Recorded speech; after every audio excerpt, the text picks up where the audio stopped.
OCN Volume 26 Number 3, March 7, 2026. This podcast presents the audio versions of the articles and columns in this issue of OCN in the order they appeared in the paper. For details, please refer to the articles and columns, which are posted at ocn.me. Palmer Lake Board of Trustees, February 12 and 26, Board vacancies filled, Planner resigns. By James Howell and Jackie Burr-Hans. In February, the Palmer Lake Board of Trustees, PLBOT, interviewed 4 candidates for the board seats vacated by the departures of Michael Boyett and Tim Caves.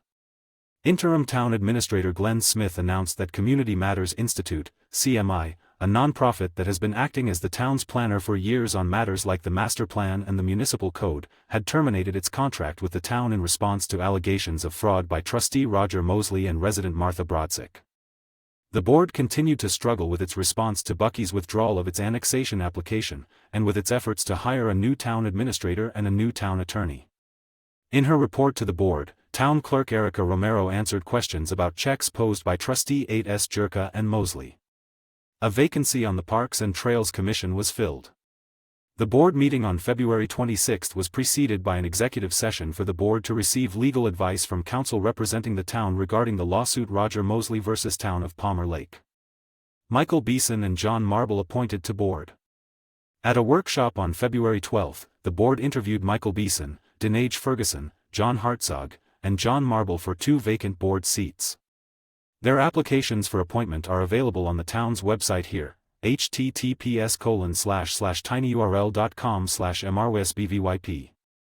Beeson emphasized his military career and his time on the town's planning commission. Ferguson said that after working as a nurse assistant, he had switched to software engineering and was the technical lead on a large software project. Hartzog said he had been a nuclear submarine officer and an energy executive.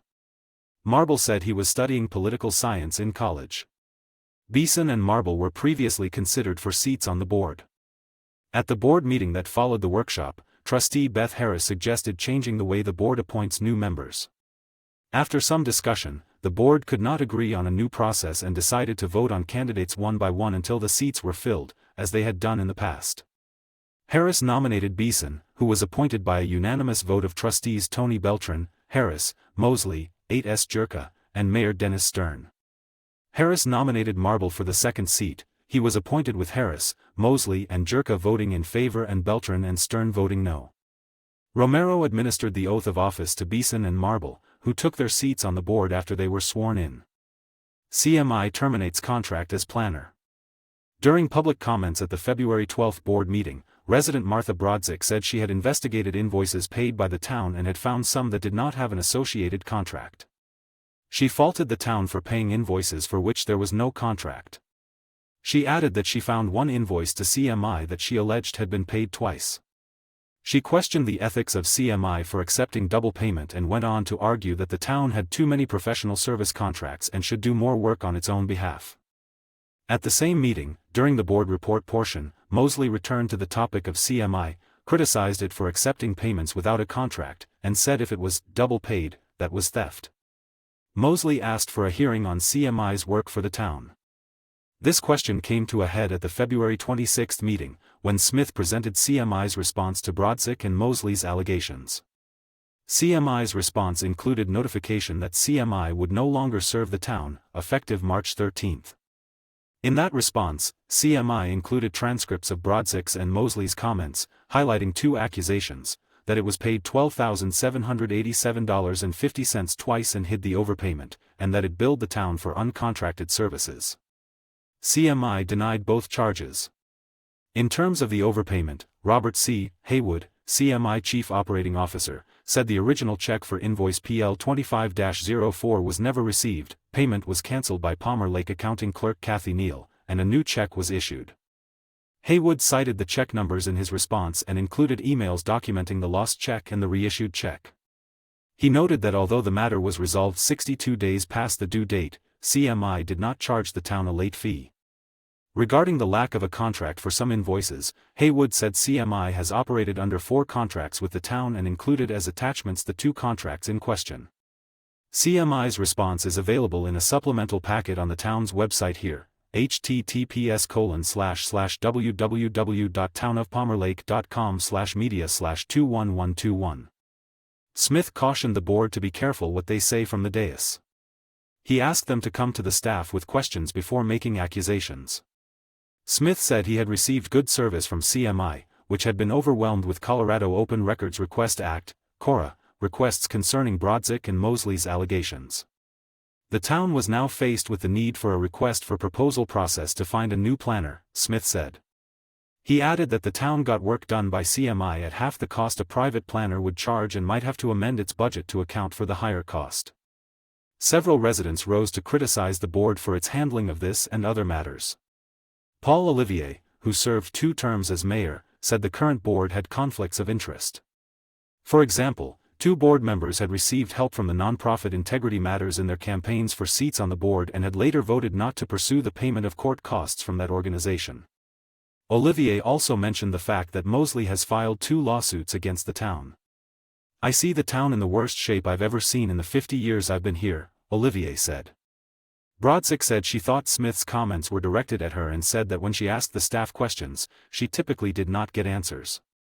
Susan Miner, who served 3 terms on the board, praised CMI and its executive director Barbara Cole for Cole's contributions to the master plan and the municipal code.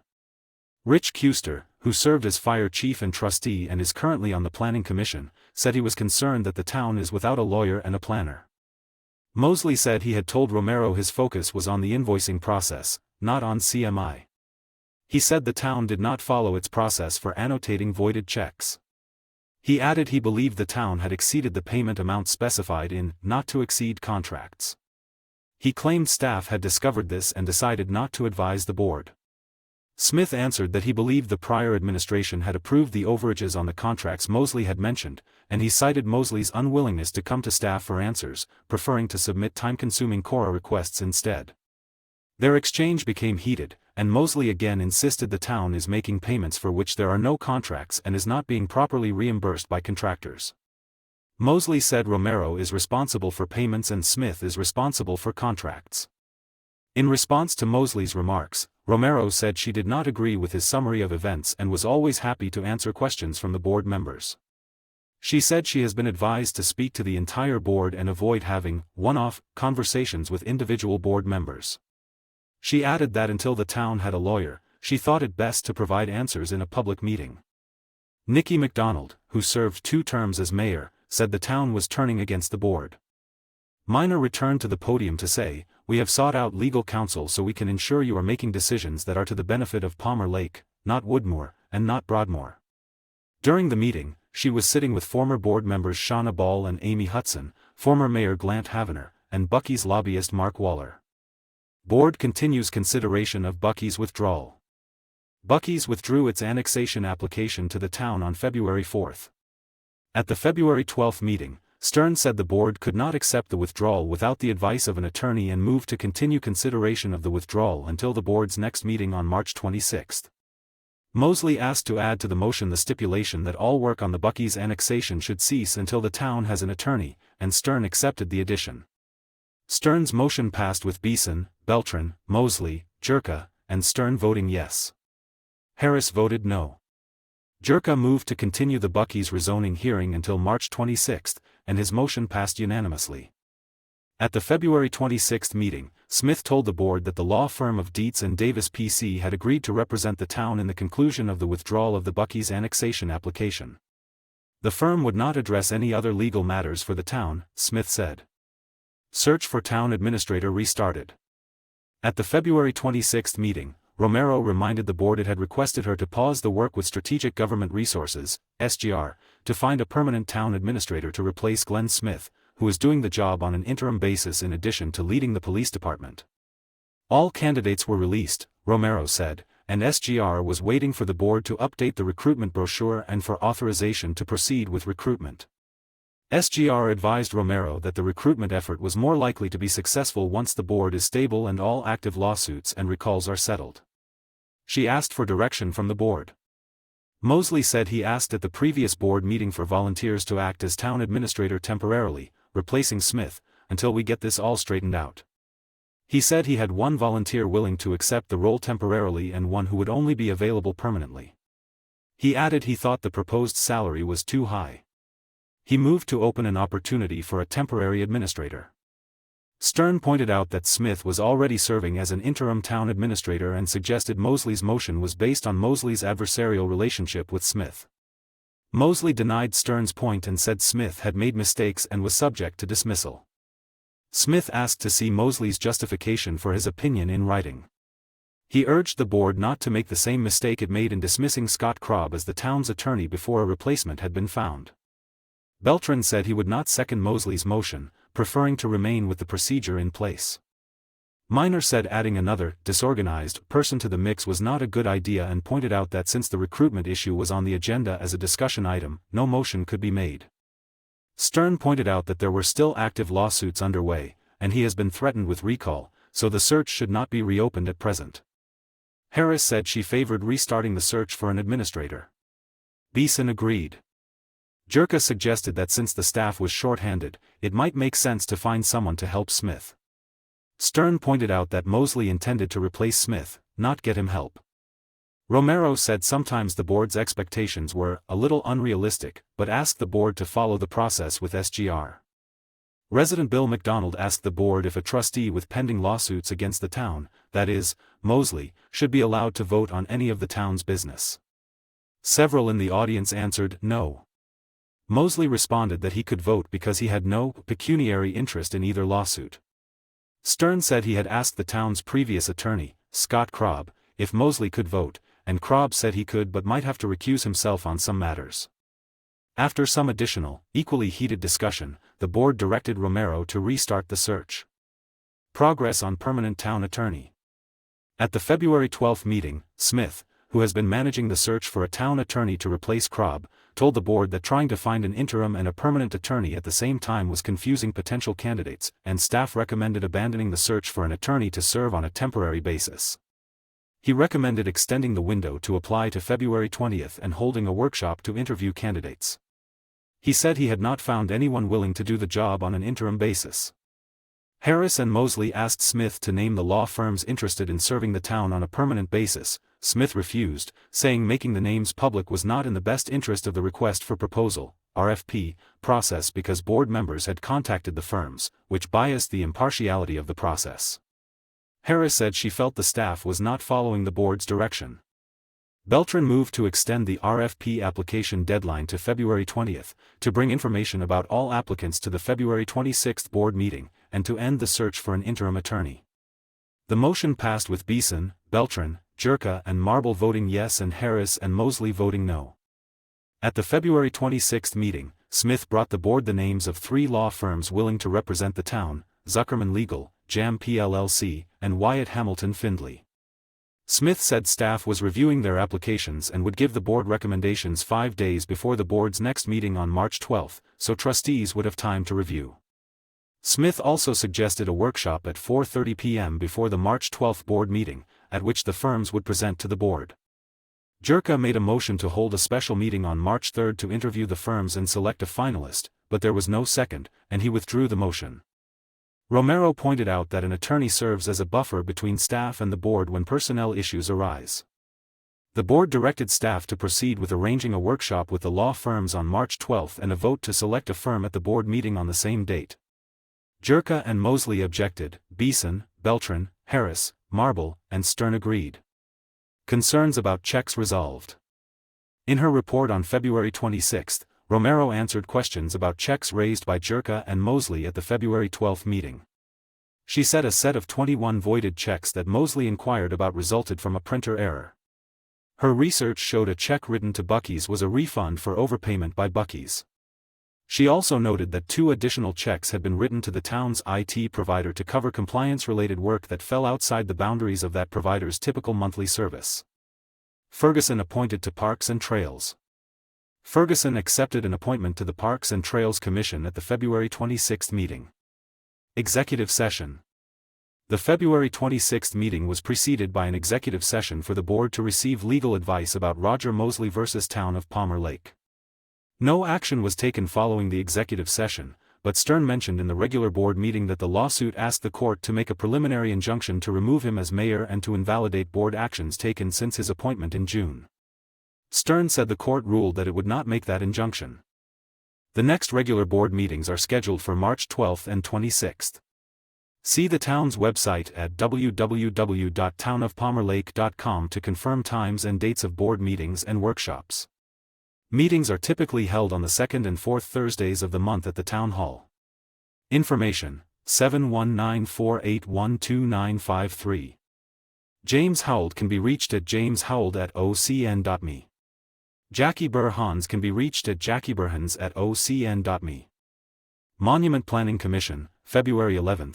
Conexus proposes 158 apartments and townhomes on 23 acres. By Janet Sellers. The Monument Planning Commission on February 11 introduced Jenna Gorney, the town's new senior planner. She brings a decade of experience from Pennsylvania, Utah, and western Colorado, and expressed her enthusiasm for helping manage monuments growth. Development includes 158-unit residential subdivision on 23 acres. The primary focus of the meeting was a presentation regarding Conexus Lot 1, a proposed multifamily and townhome development. This pre-application sharing of information was intended to gather initial feedback before a formal submittal planned for March. Conexus Lot 1 is part of a large, proposed mixed-use development located in the 80132 area on the west side of I-25, situated between Old Denver Road and Interstate 25 and east of the Buffalo Valley Path area in Monument. The project features a 23-acre, 158-unit residential subdivision along that strip of land. Nearby areas are planned for commercial/industrial use. The development, approved by the Monument Town Council in December 2025, includes single-family detached homes. Other parts of the broader Conexus development have plans for high-density residential and commercial development. The site includes plans for trail connections for the Santa Fe Regional Trail and is adjacent to a newly realigned section of Old Denver Road. Construction is referred to in town planning documents as Lot 1, Conexus Filing Number 2, and it is expected to break ground with completion target starting in 2027. Mark Foster of Hillpoint LLC explained that the project targets the missing middle group of essential workers who earn between 80% and 120% of the average median income. The goal of the development is to provide attainable housing that allows residents to establish themselves in the community and save for future homeownership. These are two-bedroom apartment units with somewhat larger townhomes. Andrea Barlow of NES provided a timeline of the property, noting it was originally zoned for industrial use in 1981. She highlighted that the current plan resulted from extensive collaboration with the Save Monument community group to create a balanced mix of uses that neighbors could support. Old Denver Road realignment progresses. Eric Checkle of Shuck Chapman reported on the construction of the New Denver Road. Utilities are nearly complete, and curb and gutter work is slated to begin in March, with paving expected in late spring. To minimize disruption, major intersection work is being scheduled for after the school year ends. Density and height reductions.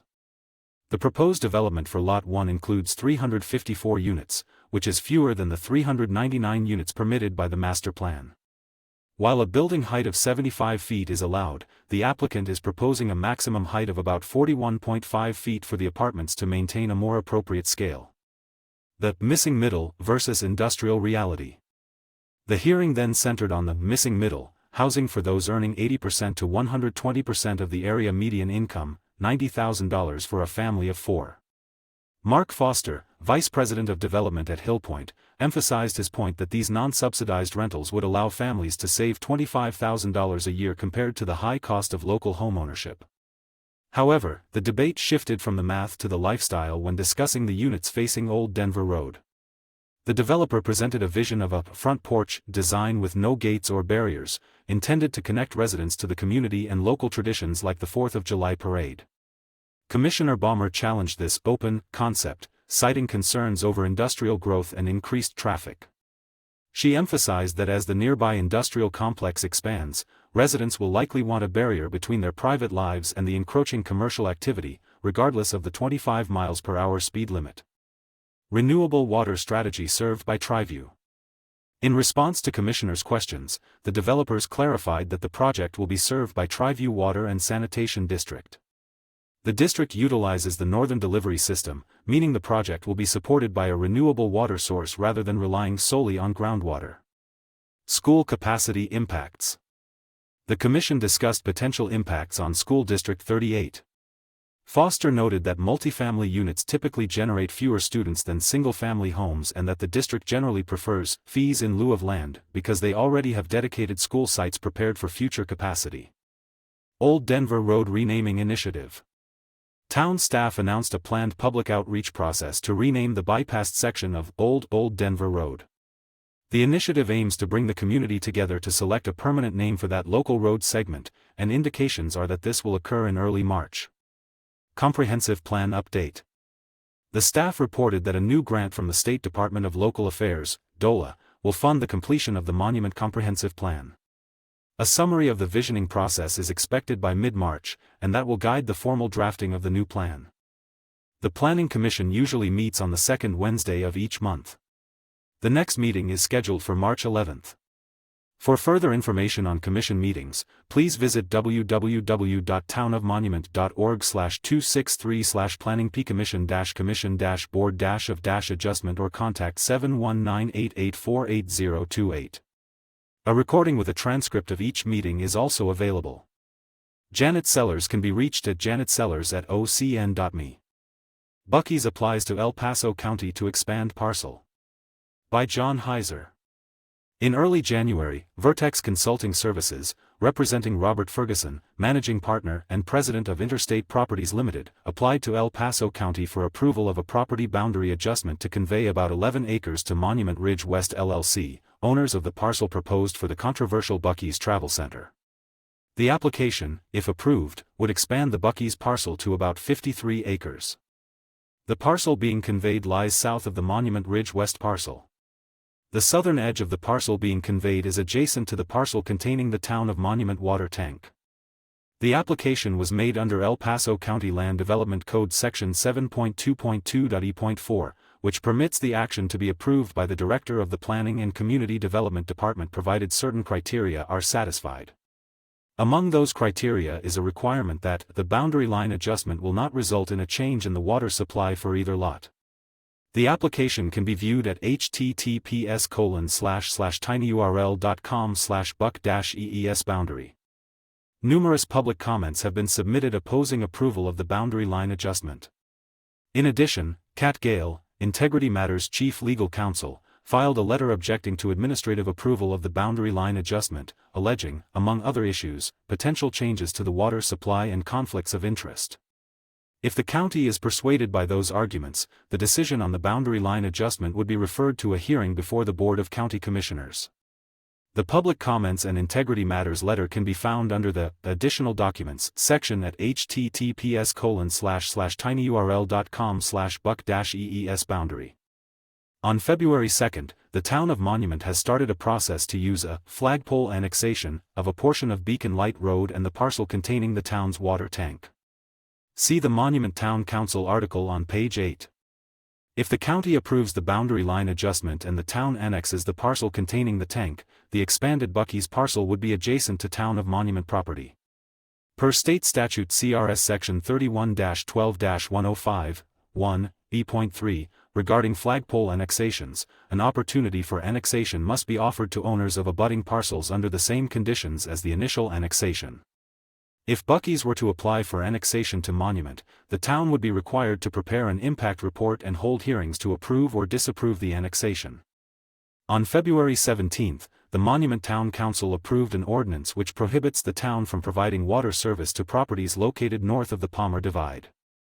Depending on the exact path of the Palmer Divide, that ordinance might or might not prevent Buc-ee's from obtaining water from the town. See the Monument Town Council article on page 8. John Heiser can be contacted at johnheiser@ocn.me.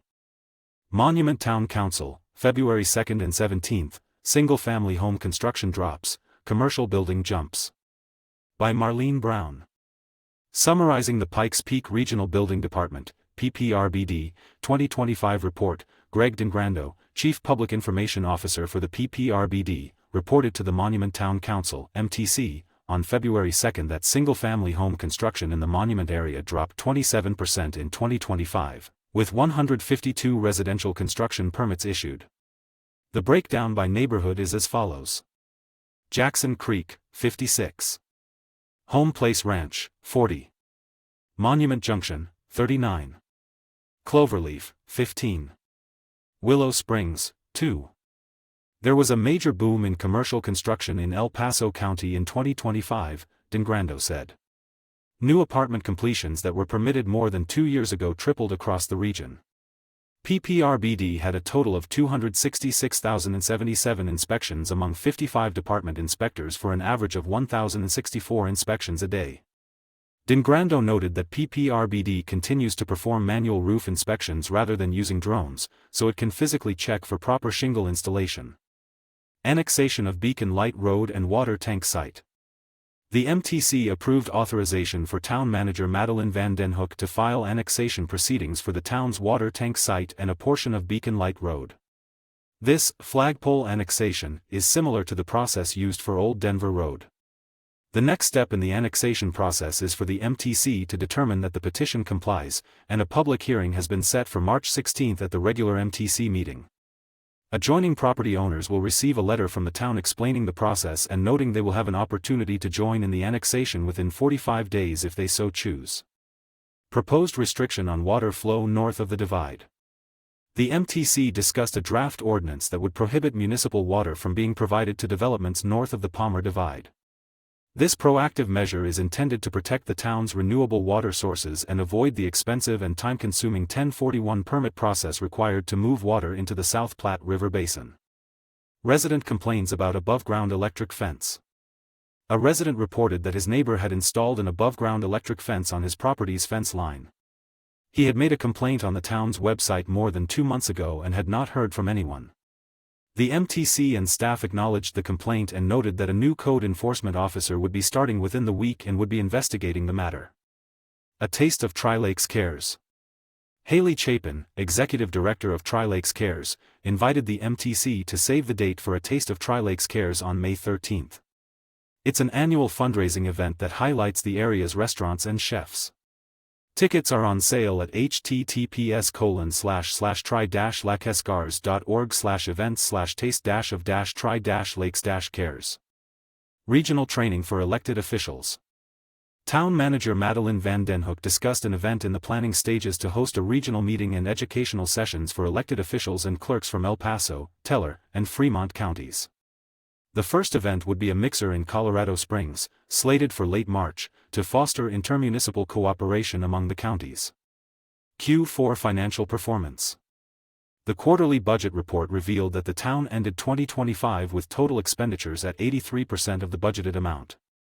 Planning fees were lower than anticipated, leading the town to seek a third-party evaluation of its fee schedule.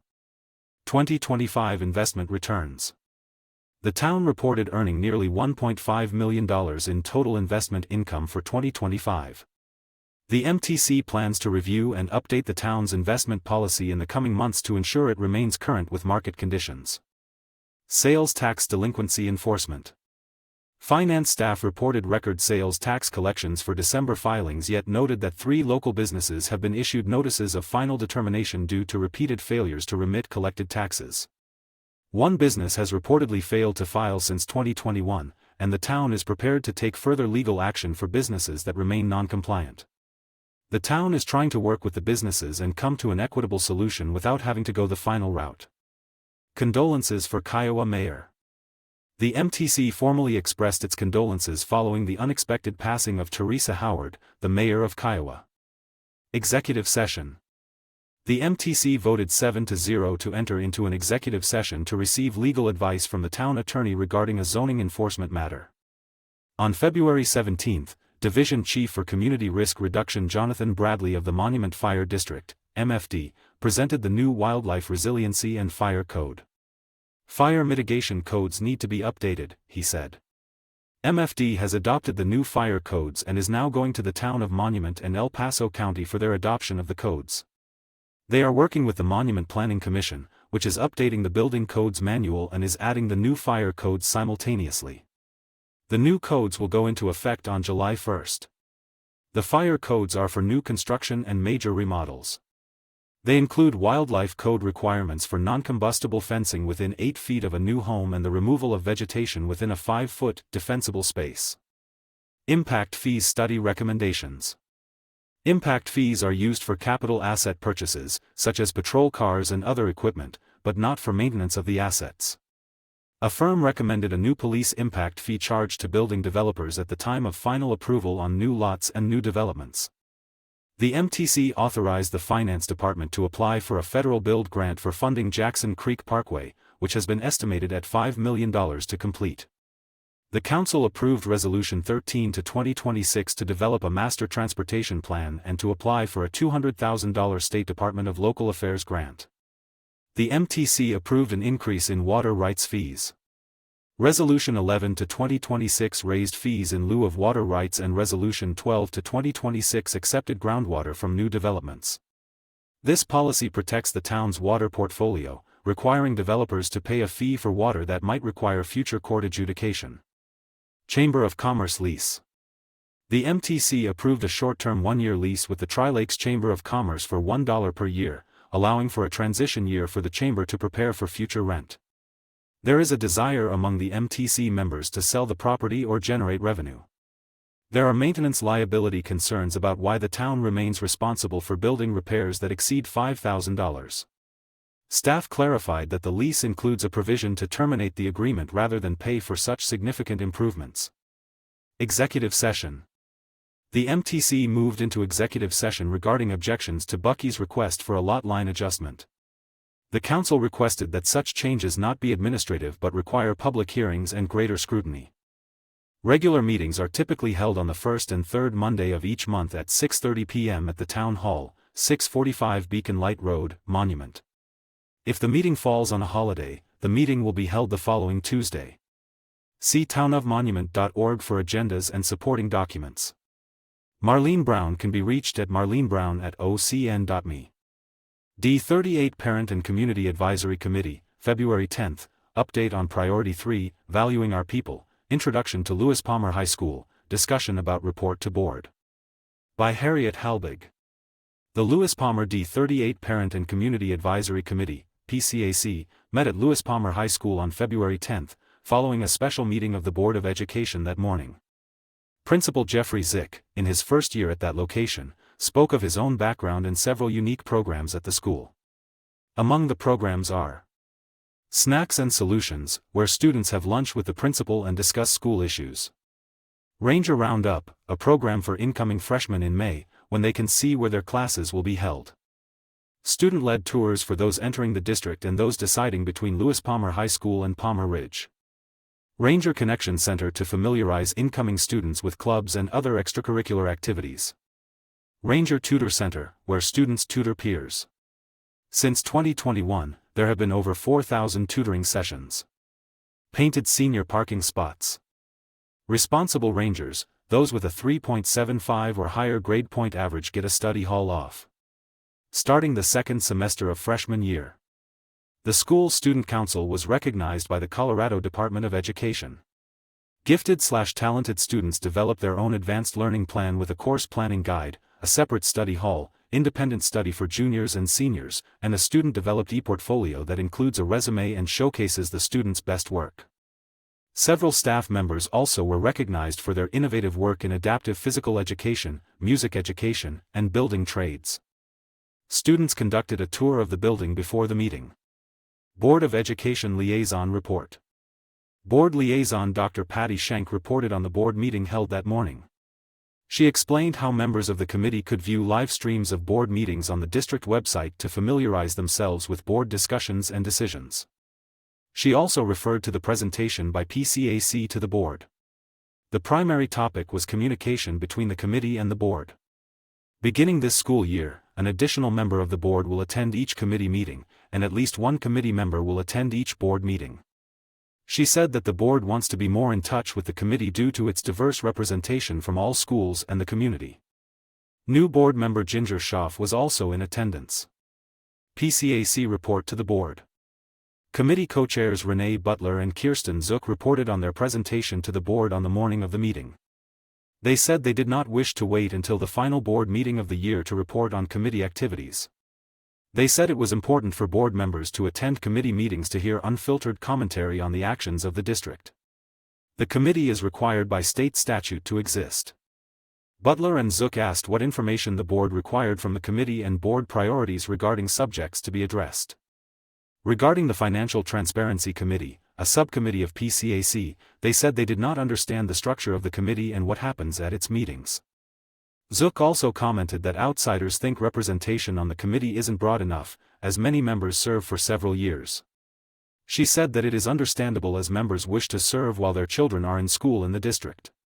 A possible remedy would be to impose term limits and to change the process for selecting new co-chairs. District Priority 3, Valuing Our People. Human Resources Director Michaela Vanderheiden reported on her department's goals and activities to improve staff responses to recent surveys. Staff retention is a major subject being addressed. Of primary concern are staff dissatisfaction with their work being recognized and the allocation of resources. Strong points are staff saying they are proud to say where they work and that they are making a difference in the lives of students and the community. To view the PowerPoint on this subject, please go to the district website, lewisbaumer.org, select Family Resources, Community, District Committees, Meeting Content, and Meeting Date. This subject was also covered in the January issue of OCN in the article on the Board of Education. Discussion and Subcommittee Reports. A member of the Lewis Palmer High School Building Accountability Committee said the group has discussed the timing of lunches and a cell phone policy. He also said that informing the public about schools should be a priority. A member of the Financial Transparency Committee reported that they discussed a bond for the construction of the new homeschool enrichment center, whether individual schools should have a financial transparency committee, and the possible impact of a statewide budget shortfall on schools. Director of Assessment and Curriculum Dr. Michael Brahm spoke of his presentation on assessment to the Special Education Advisory Committee, SEAC, at its last meeting. He said that at the next meeting, there would be a program on higher education opportunities for students with disabilities to attend college. He said that all are welcome to attend the meetings. Special Education Parent Liaison Michelle Ney said that SEAC meetings are now virtual and to contact her for a link to attend. She also reminded those in attendance of the Alirum Day Awards coming up in April to recognize students and adults who play a positive role in the lives of students with disabilities. The Early Childhood Advisory Committee is seeking feedback from parents on what they wish to see in the preschool program. The Gifted and Talented Leadership Team met recently, and the Colorado Department of Education recently conducted an audit of the district's G/T program. The program received a favorable review and was recognized as high-performing. The Parent and Community Advisory Committee meets 6 times per year. Locations vary. There will not be a meeting in March. The next meeting will be from 6 to 8 p.m. on April 14 at Prairie Winds Elementary School, 790 Kings Deer Point East in Monument. A tour of the school will be conducted at 5:30. For information, please contact tmckee@lewispalmer.org. Harriet Helbig can be reached at harriethelbig@ocn.me. Monument Academy School Board, February 12. Board affirms handling of parental grievance, need for code of conduct.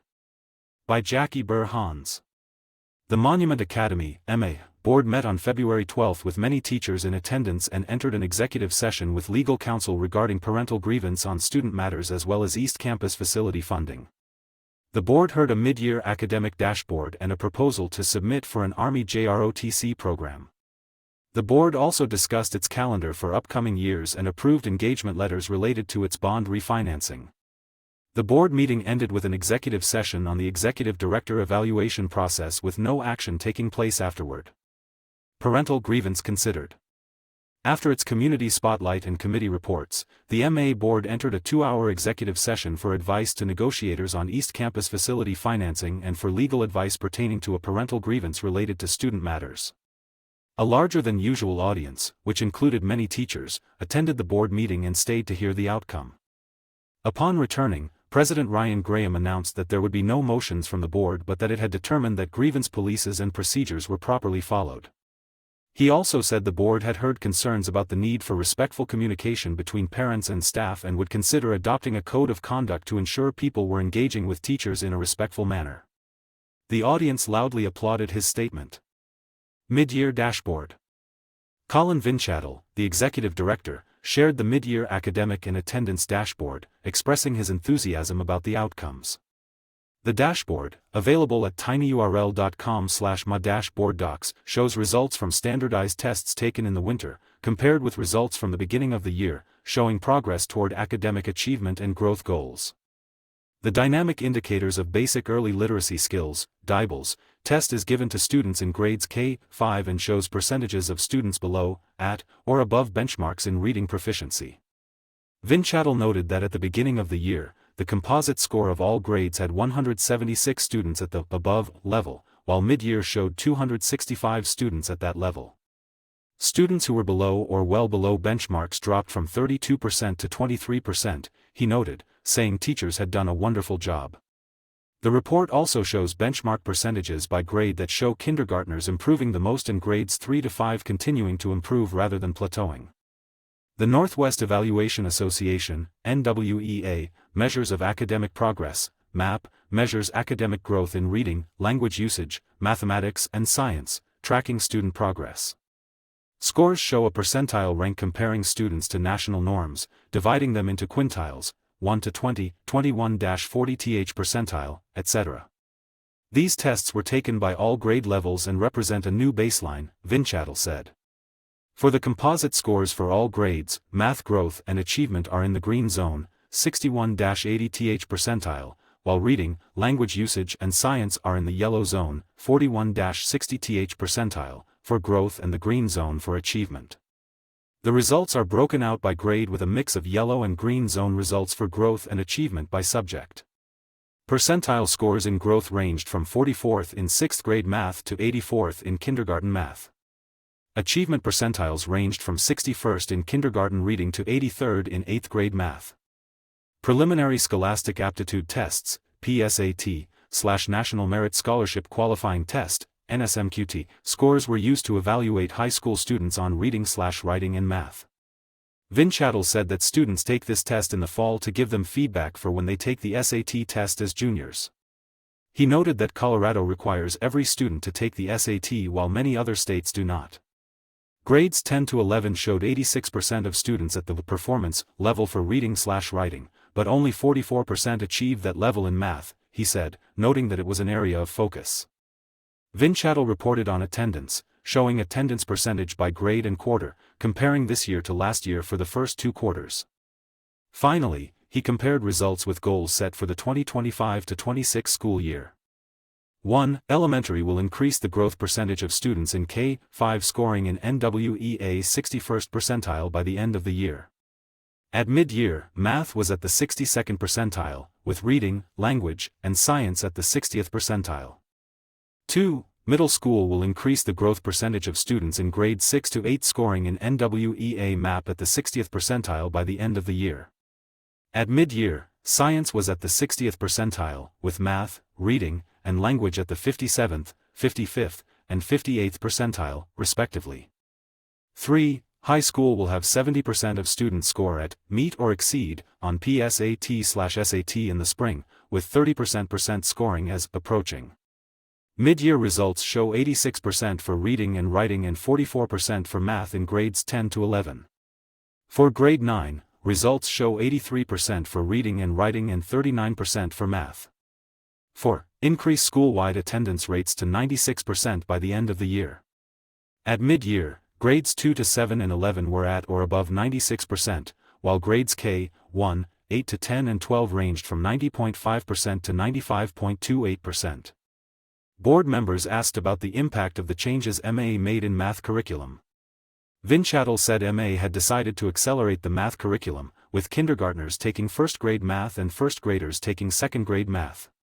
Vinchattel said that kindergartners are now at 80% in growth, with 51% in the advanced category, and first-graders are at 78%, indicating that kids can handle high expectations. Proposal for Army JROTC program.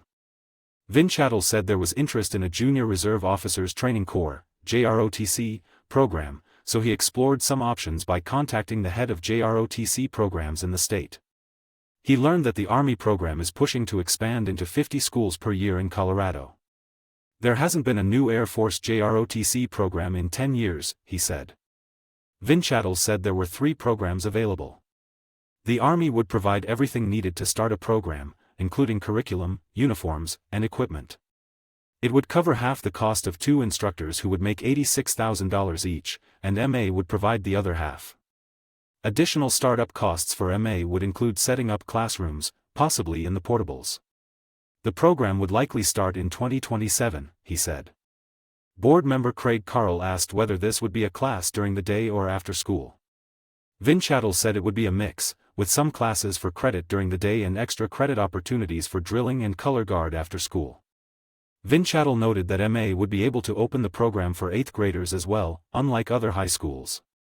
Carl suggested finding grants to help fund MA's cost, and the board discussed the timing and student count requirements and the ability to delay the program if MA were not fully ready in the 2027-28 school year. The board unanimously approved having Vinchattel apply for the program. Letters of agreement for bond refinancing. Vinchattel presented a proposed letter of engagement to work with Miller Farmer Carlson Law, MA's current lawyers, on the refinancing of bonds. He said it would allow the firm to represent MA on the bond refinancing and on the track and field construction, looking at contracts and speaking with bond representation for a $25,000 flat fee. Graham noted that this would be part of the refinancing costs. Vinchattel also proposed a letter of engagement with D. Davison to be the underwriter for Monument Academy's Series 2026 bonds. The board unanimously approved both engagement letters. Initial calendar discussions. Vinchattel brought forward the proposed 2026-27 school year calendar, asking the board to confirm it, but saying he also wanted to explore different calendars with staff and families, allowing MA to consider the pros and cons of different start dates or a 4-day calendar. Graham said he appreciated that Vinchattel was willing to take the time to gather data from parents, staff, and teachers. He said he had heard a lot from parents on the subject. The board unanimously approved preschool, elementary, secondary, and homeschool calendars for the 2026-27 school year. Highlights. Board meeting highlights include: Spotlight. Vice President Lindsay Clinton recognized the high school teaching team, saying the high school was small but mighty and had received the Platinum Advanced Placement (AP) award the previous month. Clinton and Carl read a short statement about each teacher, what subjects they taught, and their strengths and accomplishments. Executive Director. Vinchattel reported that mid-year testing was complete, that MA would launch its America 250 campaign focused on patriotism and would also celebrate Colorado's 150th anniversary and MA's 30th anniversary. He also noted that the preschool program held its first Core Knowledge Day, and the high school 8-man football team was gaining interest and had a new helmet design. Finally, he thanked Operations Manager Jake Dykes for his work on a $150,000 facilities assistance grant that would be used at both campuses. Finance Director. Laura Poland reported on December financials, which is the halfway point of the year. West Campus had a net loss of $51,000, which would have been a loss of $36,000 without the deficit spending of Employee Retention Tax Credit (ERTC) funds. The East Campus had a net loss of $467,000, which would have been an income of $542,000 without the ERTC deficit spending. Poland then reviewed the general, preschool, Facilities Corporation, and Foundation Corporation's funds, detailing beginning and ending balances and income, expenses, and interest. Finally, she noted that MA is working on the capital construction plan for the track and field area and meeting weekly with the bond counsel and underwriter, and has filed W-2s and 1099s with the state. Curriculum West. Clinton reported that the committee met to document best practices to effectively and transparently communicate with parents about curriculum. Its goal is to earn parents' trust that MA's standards are aligned with expectations. She also said the committee reviewed the draft field trip process. Curriculum East. Clinton said the committee approved a final draft and would provide an update next month on curriculum alignment. Student Accountability and Advisory Committee, SAAC, West. Clinton said the committee had reviewed answers to the mid-year survey, and the chair would prepare a recommendation letter to the board. SAAC East. Board member Jalinda Digert said there were 175 total responses, and the committee was still putting the information into a readable format for review and then would prepare a board recommendation.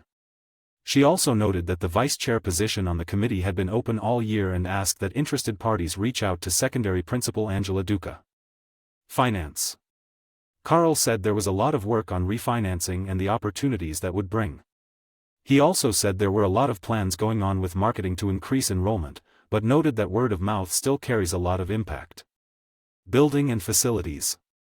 Graham congratulated School Resource Officer, SRO, Maxwell Ellis, who will leave in April for a new position in Florida, saying he would be missed. He noted that Officer Brian Salvetti would take over and would start his transition in March. Resources and Development. Clinton said that a what-to-wear guide went out in Parent Square for the upcoming Casino Night Gala. The event will be held at the Pro Rodeo Hall of Fame. She noted that DICAS was working on a grant for science, technology, engineering, and math, STEM, education. Board election. Clinton reminded the board that applications are open and candidates have until March 31 to apply. The MA School Board meets at 6:30 p.m. on the second Thursday of each month. The next regular board meeting will be on March 12 at 6:30 p.m. at the East Campus. The agenda and packet are available at tinyurl.com/my-boarddocs. Jackie Burr-Hans can be reached at jackieburhans@ocn.me.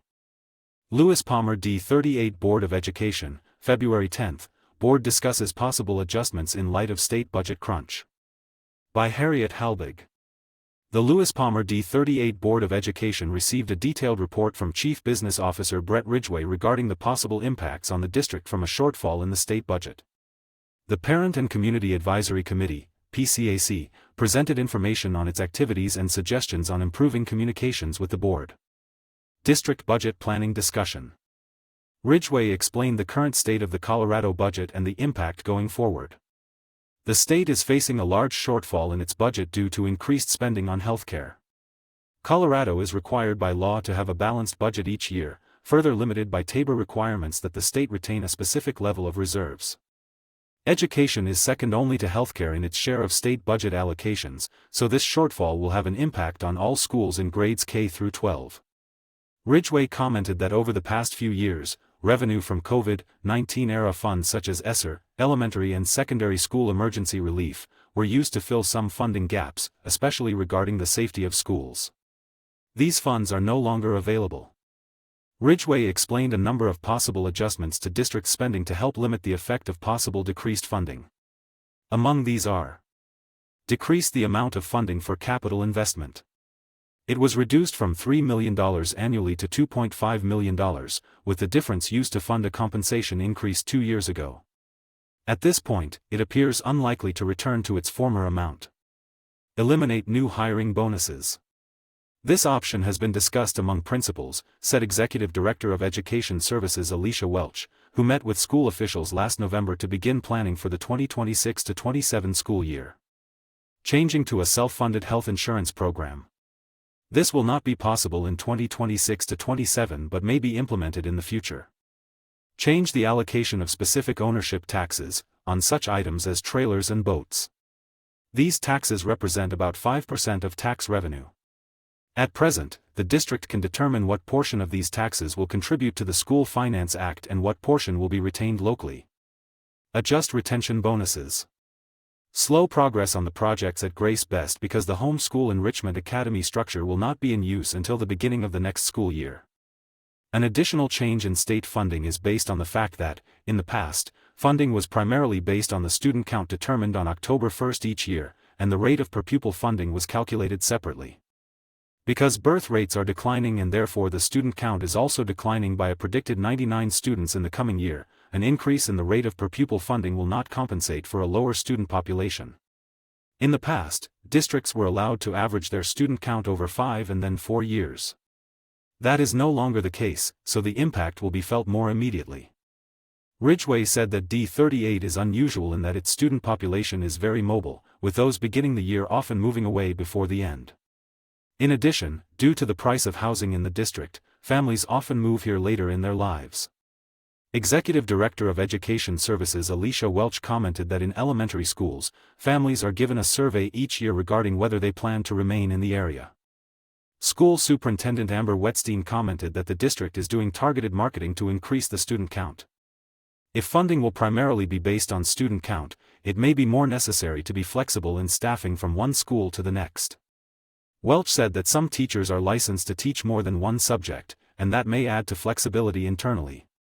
Many positions are now being posted internally.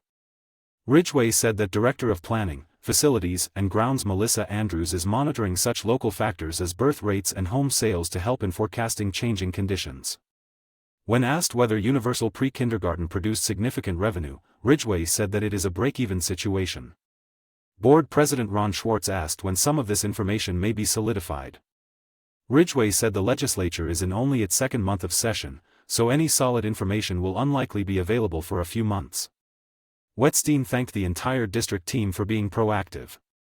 To view Ridgway's presentation, please see lewisbommer.org, Board of Education, Board Docs, and select the meeting date. Parent and Community Advisory Committee Report. PCAC co-chairs Renee Butler and Kirsten Zook reported to the board on the committee's activities and requested guidance regarding communication between the board and the committee. Butler said that over the past year, the committee has changed its meetings from being largely listening to presentations to holding interactive discussions on topics that change each month. An early example of this format was when the committee held a special meeting to discuss how to select a new district superintendent. Results of that meeting were provided to the board and resulted in the position being posted internally. In the 2025-26 school year, the committee voted at its initial meeting on which aspects of the district's strategic plan they wished to concentrate. The committee voted to concentrate on academic excellence and valuing our people, priorities 2 and 3.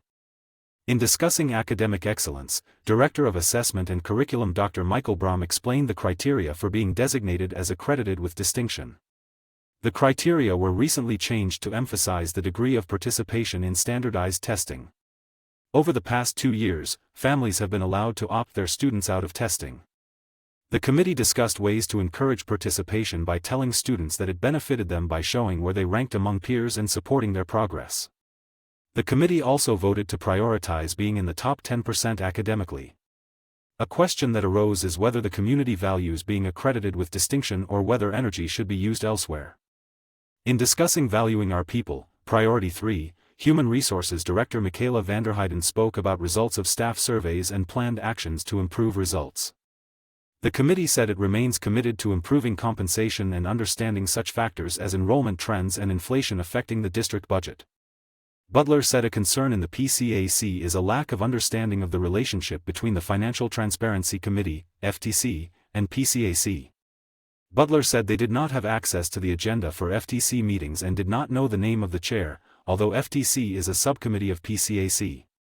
Schwartz commented that it was intentional that FTC be a subcommittee of PCAC and should function as PCAC requires. Butler thanked board members for their attendance and participation at PCAC meetings, and Zook commented that communication among the board, the committee, and others is key. Currently, members of PCAC are asked to report back to their school advisory committees while PCAC requests that the board inform them of subjects they wish to address. Board Vice President Dr. Patty Shank, who is also board liaison to the committee, said the board represents the community, and if the committee wishes to discuss a topic, what can the board offer, such as a definition of excellence? She has learned a lot by attending committee meetings and learning what people in the community are thinking, she said. Schwartz summarized his reaction to the presentation as follows. The board needs to be more prescriptive and specific about its expectations, offering tasks that are measurable and finite. The board needs to describe the relationship between PCAC and FTC. PCAC is attempting to give actionable conclusions and advice to the board. Perhaps a representative of PCAC could attend the board's retreats to learn the board's intentions. Human Resources Report. Vanderheiden reported on timelines for human resources actions in the remainder of the year. She detailed evaluations and check-ins for staff at all levels and described the difference between non-renewal and intent to renew contracts. Hiring would normally begin in February but is delayed due to budget uncertainty. For details on the process, please see board docs. The Lewis Palmer D38 Board of Education usually meets at 6 p.m. on the third Monday of the month from 6 to 8 p.m. in the Bauman Learning Center, 146 Jefferson Street. The next meeting will be on Monday, March 16th. For information, please contact VWOOD@lewispalmer.org. Harriet Halbig may be reached at harriethalbig@ocn.me. Monument Fire District, February 25, Fire Station 3 sale approved. Editor's note: OCN needs a volunteer to cover Monument Fire District meetings. We will train you. Contact John Heiser at 719-488-3455. By Natalie Barsh.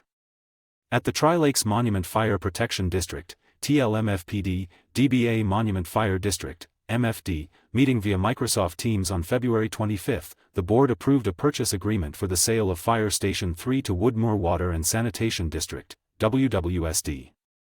The board recognized outgoing board director Tom Kelly and held an election for the treasurer position.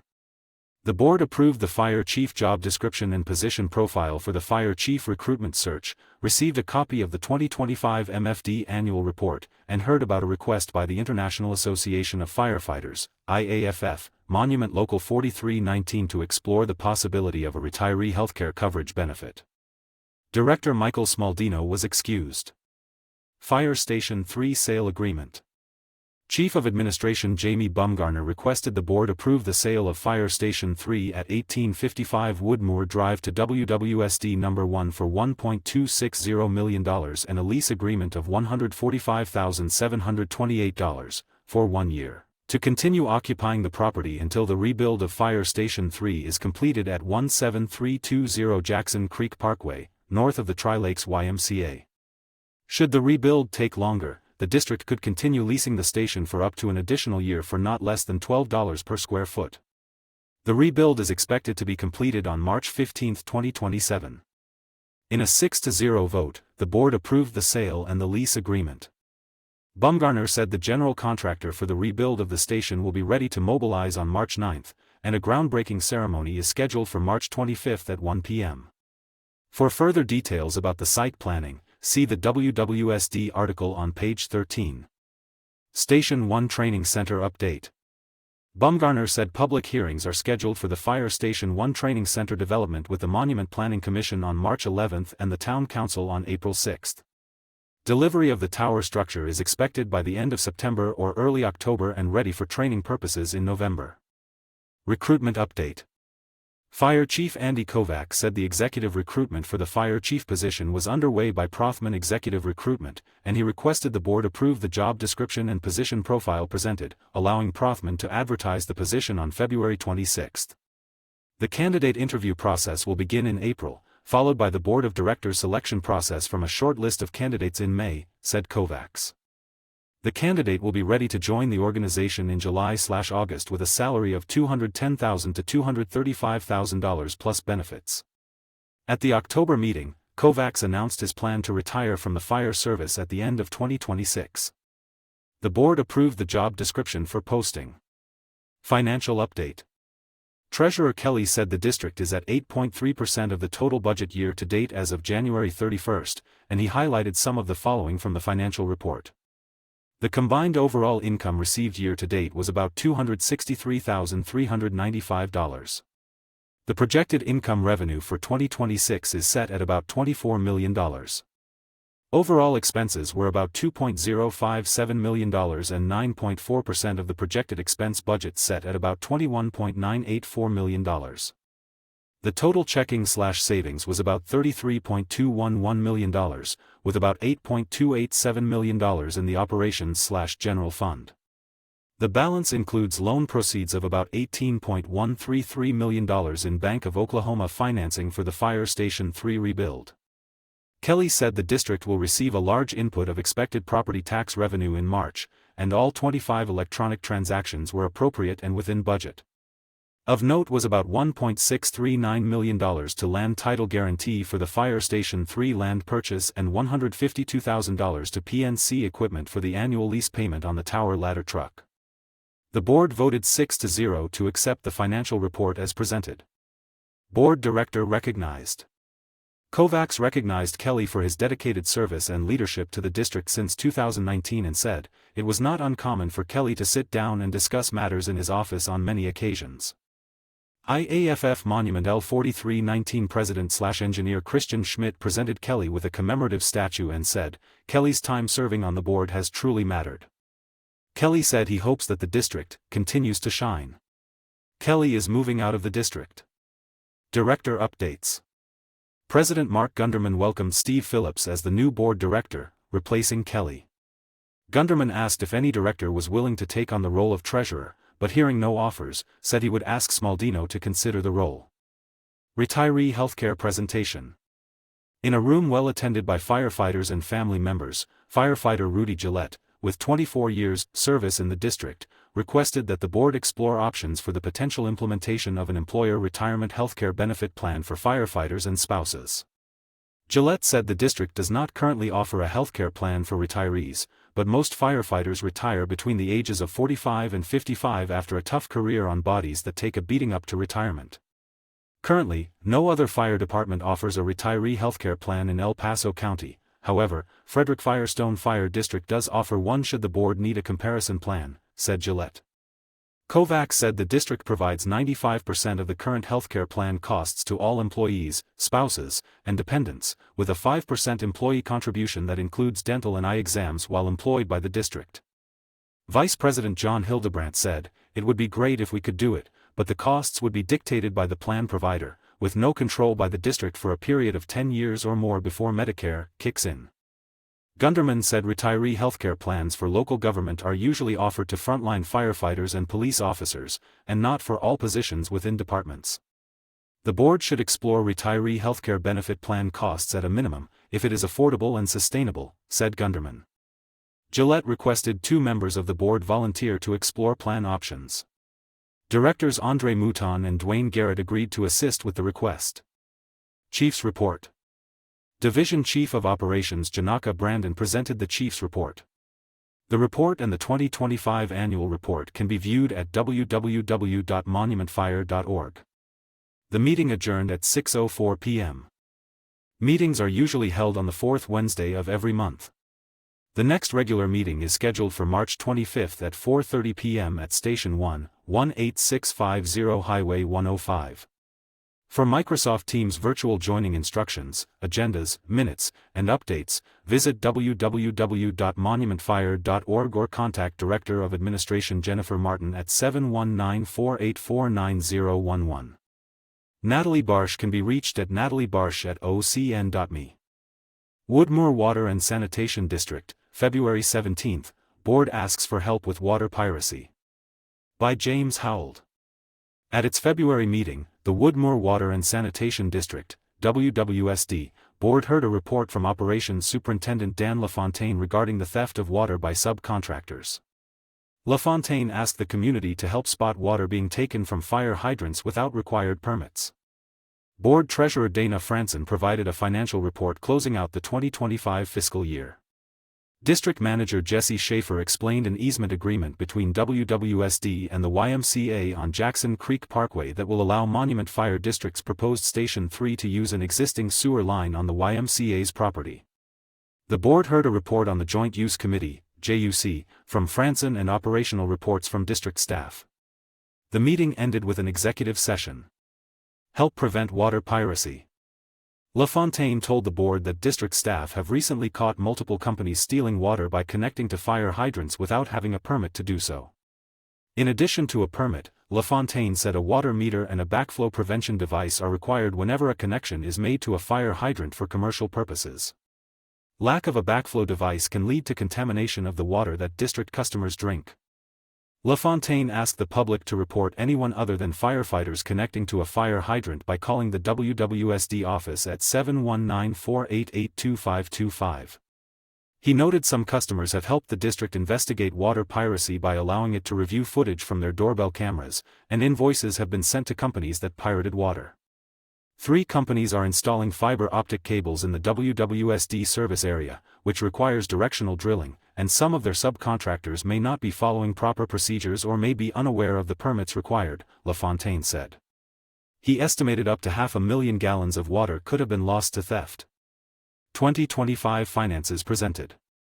Franson summarized the district's 2025 financial year, which ended on December 31. The net income for December was $20,000, giving the district a net income for the year of about $570,000. The audited net income for 2024, including tap fees, was about $5 million. Franson said the 2025 numbers might be adjusted during audit. The annual revenue for 2025 was $12.4 million, compared to a working budget of $13.1 million, Franzen said, a shortage of $700,000 resulting, mostly from delayed tap fees. He noted the district billed customers for 24 million fewer gallons of water than it did in 2024. Annual expenditures for 2025 were $14.2 million against a working budget of $17.2 million. $4 million of costs for work on Highway 105 were delayed from 2025 until 2026, Franzen said, while $1.4 million for the Loop Water Reuse project was moved from 2025 to 2026. He said expenditures were well managed, as most line items show spending less than the working budget. Franzen said the district planned to spend about $4.1 million from reserves in 2025 but spent only $1.8 million, leaving strong reserves of $24.1 million. The 2026 budget anticipates spending about $5.4 million from reserves, according to Franzen.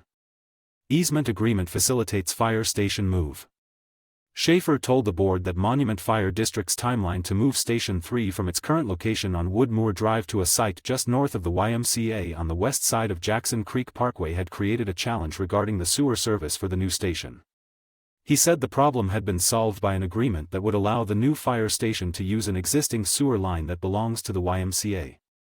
WWSD would purchase 400 feet of sewer line and 2 manholes from the YMCA, along with an easement, for the cost of $10, Schaefer said, enabling the new fire station to use the line.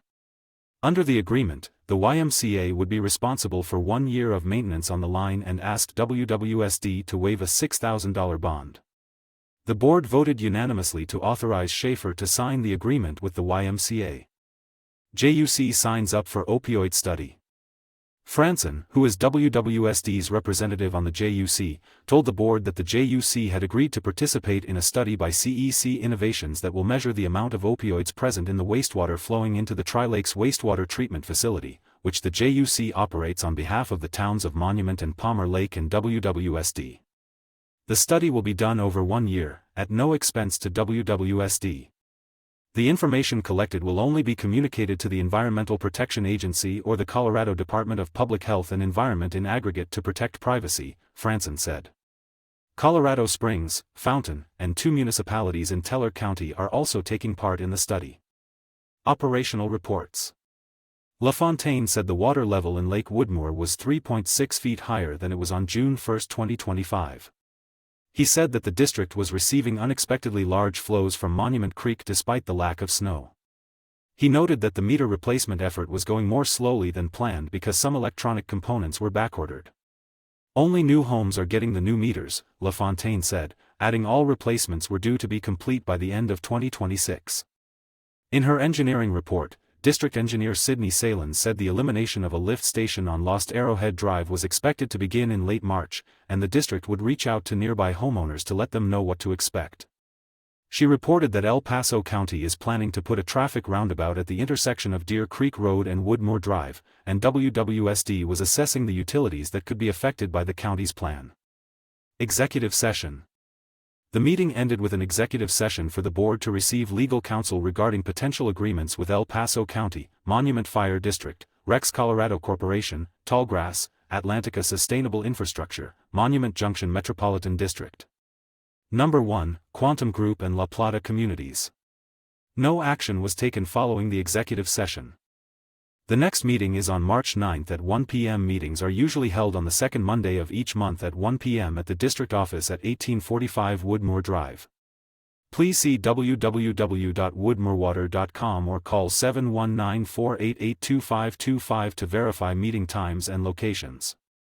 James Howell can be reached at jameshowell@ocn.me. Monument Sanitation District, February 18, work on Beacon Lite Road proceeds. By Jackie Burr Hans and James Howell. In his February report, District Manager Mark Parker gave the board an update on the work being done by the El Paso County Department of Transportation on Beacon Lite Road.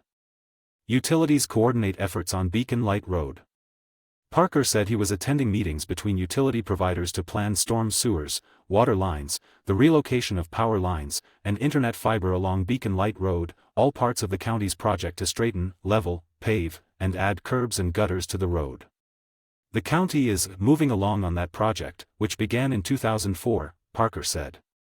Parker said he had received no progress reports or other information from Buc-ee's on the sewer line that would be required by its proposed travel center. He said he expected Buc-ee's to meet with MSD for a pre-construction meeting once it has a contractor to install the sewer infrastructure for the proposed travel center, which is now before the El Paso Board of County Commissioners. Parker reiterated that MSD will not pay for the installation of sewer lines for the property at the intersection of County Line Road and I-25. He estimated that installing the sewer line after the county's project is complete would cost 3 to 4 times what it would cost to install the line before Beacon Light Road is repaved. In its monthly report to MSD for January, GMS Incorporated, the district's consulting engineers, noted it had reviewed sanitary sewer design drawings and had provided comments to Kimley Horn, the engineering company hired by Buc-ee's to design its sewer infrastructure. Monument Sanitation District meetings are held at 9 a.m. on the third Wednesday of the month in the district conference room at 132nd Street, Monument. The next regular meeting is scheduled for March 18. See monumentsanitationdistrict.org. For a district service map, see www.monumentsanitationdistrict.org/district-map. For information, 719-481-4886. Jackie Burr-Hans can be reached at jackieburhans@ocn.me. James Howell can be reached at jameshowell@ocn.me. Triview Metropolitan District, February 19, Northern Monument Creek Interceptor approved. Correction. The TMD article in the February edition of OCN mistakenly identified Director Eric Demkowicz as Mark Demkowicz. OCN regrets the error. Editor's note: OCN needs a volunteer to cover Triview Metropolitan District meetings. We will train you. Contact John Heiser at 719-488-3455. By Natalie Barsh. At the Triview Metropolitan District, TMD, regular meeting on February 19, the board approved an addendum to an intergovernmental agreement, IGA, with Colorado Springs Utilities, CSU, and the Forest Lakes Metropolitan District, FLMD, for construction cost sharing for the Northern Monument Creek Interceptor, NMCI, project. The board heard about the efforts made to rectify the wastewater meter calculations at the Upper Monument Creek Wastewater Regional Treatment Facility, UMCWWRTF. The board held a special meeting on February 11 to authorize the termination of a mining contract for the Central Reservoir in the Stonewall Springs Reservoir Complex. The board held an executive session to determine positions on matters that may be subject to negotiations, develop strategies for negotiations, and instruct negotiators regarding potential participation in the NMCI project. NMCI project approved. The NMCI project is a proposed 10.1-mile pipeline that would transport untreated wastewater from TMD and FLMD to the CSU J.D. Phillips Water Resource Recovery Facility, near I-25 and Garden of the Gods Road, for processing. District Manager Jim McGrady requested the board consider and approve Resolution 2026-2004, an addendum to an IGA with CSU and FLMD for construction cost sharing for the NMCI project, and to approve the revised wastewater service agreement with CSU for the provision of long-term wastewater services to the district. The addendum moves the project from the design phase to the construction phase. The agreement provides a 99-year contract per term for the treatment of the district's wastewater and allows ownership in the pipeline to provide an asset for financing the project via bonds from the Enterprise Fund, said McGrady. McGrady said the guaranteed maximum price to all participants of the proposed NMCI project is finalized to within $500,000 of the anticipated shared cost of about $90.3 million. The shared cost for both districts is $32.44 million, split $25.66 million for TMD and $6.78 million for FLMD. The project has been in the planning phase for 8 years, with participation originally offered to all wastewater and sanitation districts in northern El Paso County, said McGrady. Before considering participation in the project, the district conducted a third-party study to determine the future costs of mandatory upgrades to the UMCRWWTF, shared with Donala Water and Sanitation District, DWSD, and FLMD. The board unanimously approved the addendum to the IGA, moving the NMCI project forward. McGrady confirmed to this reporter after the meeting that the project was approved by the CSU board and the FLMD board. The Colorado Springs City Council has the project listed on its early March consent agenda. As the only two districts from northern El Paso County participating in the NMCI project, TMD and FLMD are responsible for the cost of the first 1,000 feet of pipeline to the northern boundary of the Air Force Academy property. Groundbreaking on the project is expected in May/June, with completion of the pipeline late 2027, said McGrady. Wastewater influent volume realized. Water Treatment Superintendent Gary Potter said that for a number of years, the reported influent, gallons of wastewater, entering the UMCRWWTF has always been significantly less than the amount leaving the wastewater treatment facility. For about a year, the district has been trying to figure out the correct volumes, checking the mag meter and the flume leaving the plant, and those effluent numbers were matching closely. DWSD installed a laser meter upstream of its flume to report to the Supervisory Control and Data Acquisition (SCADA) system, and those numbers also matched well. The only other meter input that could be causing the discrepancy combines the influence from TMD and FLMD, and those meters should match the effluent flow. They have been off by a massive amount, recording much less influent. The flow numbers need to be accurate to avoid anyone being shorted flow credits, an important factor when the NMCI becomes operational. New laser meters similar to DWSD's meter were installed before the district's influent joins the FLMD influent, revealing the district's influent flow as almost double the previous numbers. The district is finally collecting accurate data from the meters, and the accounting problems can now be resolved, said Potter. The SCADA system accurately records the wastewater flow leaving the treatment facility to ensure the district is credited the correct amount of reusable return flows. Water Operations Update. Potter's January report stated the Northern Delivery System, NDS, produced 48% of the district's water, with the remainder sourced from the district's wells for a total of about 15.774 million gallons. The district sold about 14.990 million gallons to customers, leaving 135,200 gallons or about 4.15% of non-revenue, unbilled, water. The district had 15.72% unbilled water in January 2025. Higbee Road Improvement Update. Assistant Manager Steve Sheffield said he, McGrady, and Public Works Inspector/Project Manager Tom Martinez had met with Monument Fire District staff to discuss the upcoming road closures and detours that will be necessary to carry out the Higbee Road improvements. The rerouting of traffic is expected to begin on March 23, and Kiewit expects to complete the project in November 2026. Message boards providing updates on the project and a link to the road closures and detours will be available at https://triviewmetro.com. Detention Pond Reconstruction. Sheffield said the district is receiving bids to reconstruct the large detention pond in Sanctuary Point located off Sanctuary Rim Drive. The pond receives heavy water flow during large storms and has significant silt issues and erosion occurring. McGrady said the developer is helping with the design cost of the reconstruction project, but the infrastructure is no longer under warranty. Venison Creek Park Construction. Parks and Open Spaces Superintendent Matt Reno announced the installation of a new play area in Venison Creek Park would begin the first week of March. The park will be closed in March and April during construction. The park is the only play area within the district budgeted for new equipment in 2026. District Office Relocation. The district staff anticipates the permanent move to the district's new Utility Operations and Administration Office location at 1641 Baja Drive, Monument, with temporary access via Old Denver Road on March 16. Before stopping by/dropping off utility bill payments, call 719-488-6868 or mail to P.O. Box 849, Monument, Colorado 80132. All future meetings will be held at the new location beginning March 19. Executive Session. The board moved into executive session at 8:42 p.m. to receive legal advice pursuant to Section 24-6-402, 4E, Colorado Revised Statutes, CRS, for the purposes of determining positions relative to matters that may be subject to negotiations, developing strategies for negotiations, and instructing negotiators as it relates to the potential participation in the NMCI. Sheffield confirmed to this reporter upon returning to the regular session that no action was taken. Mining Contract Termination. At the special meeting held on February 11, the board unanimously approved Resolution 2026-2003, terminating a mining contract for the Central Reservoir in the Stonewall Springs Reservoir Complex following a question-and-answer session between the board and the district's water attorney, Chris Cummins, and McGrady.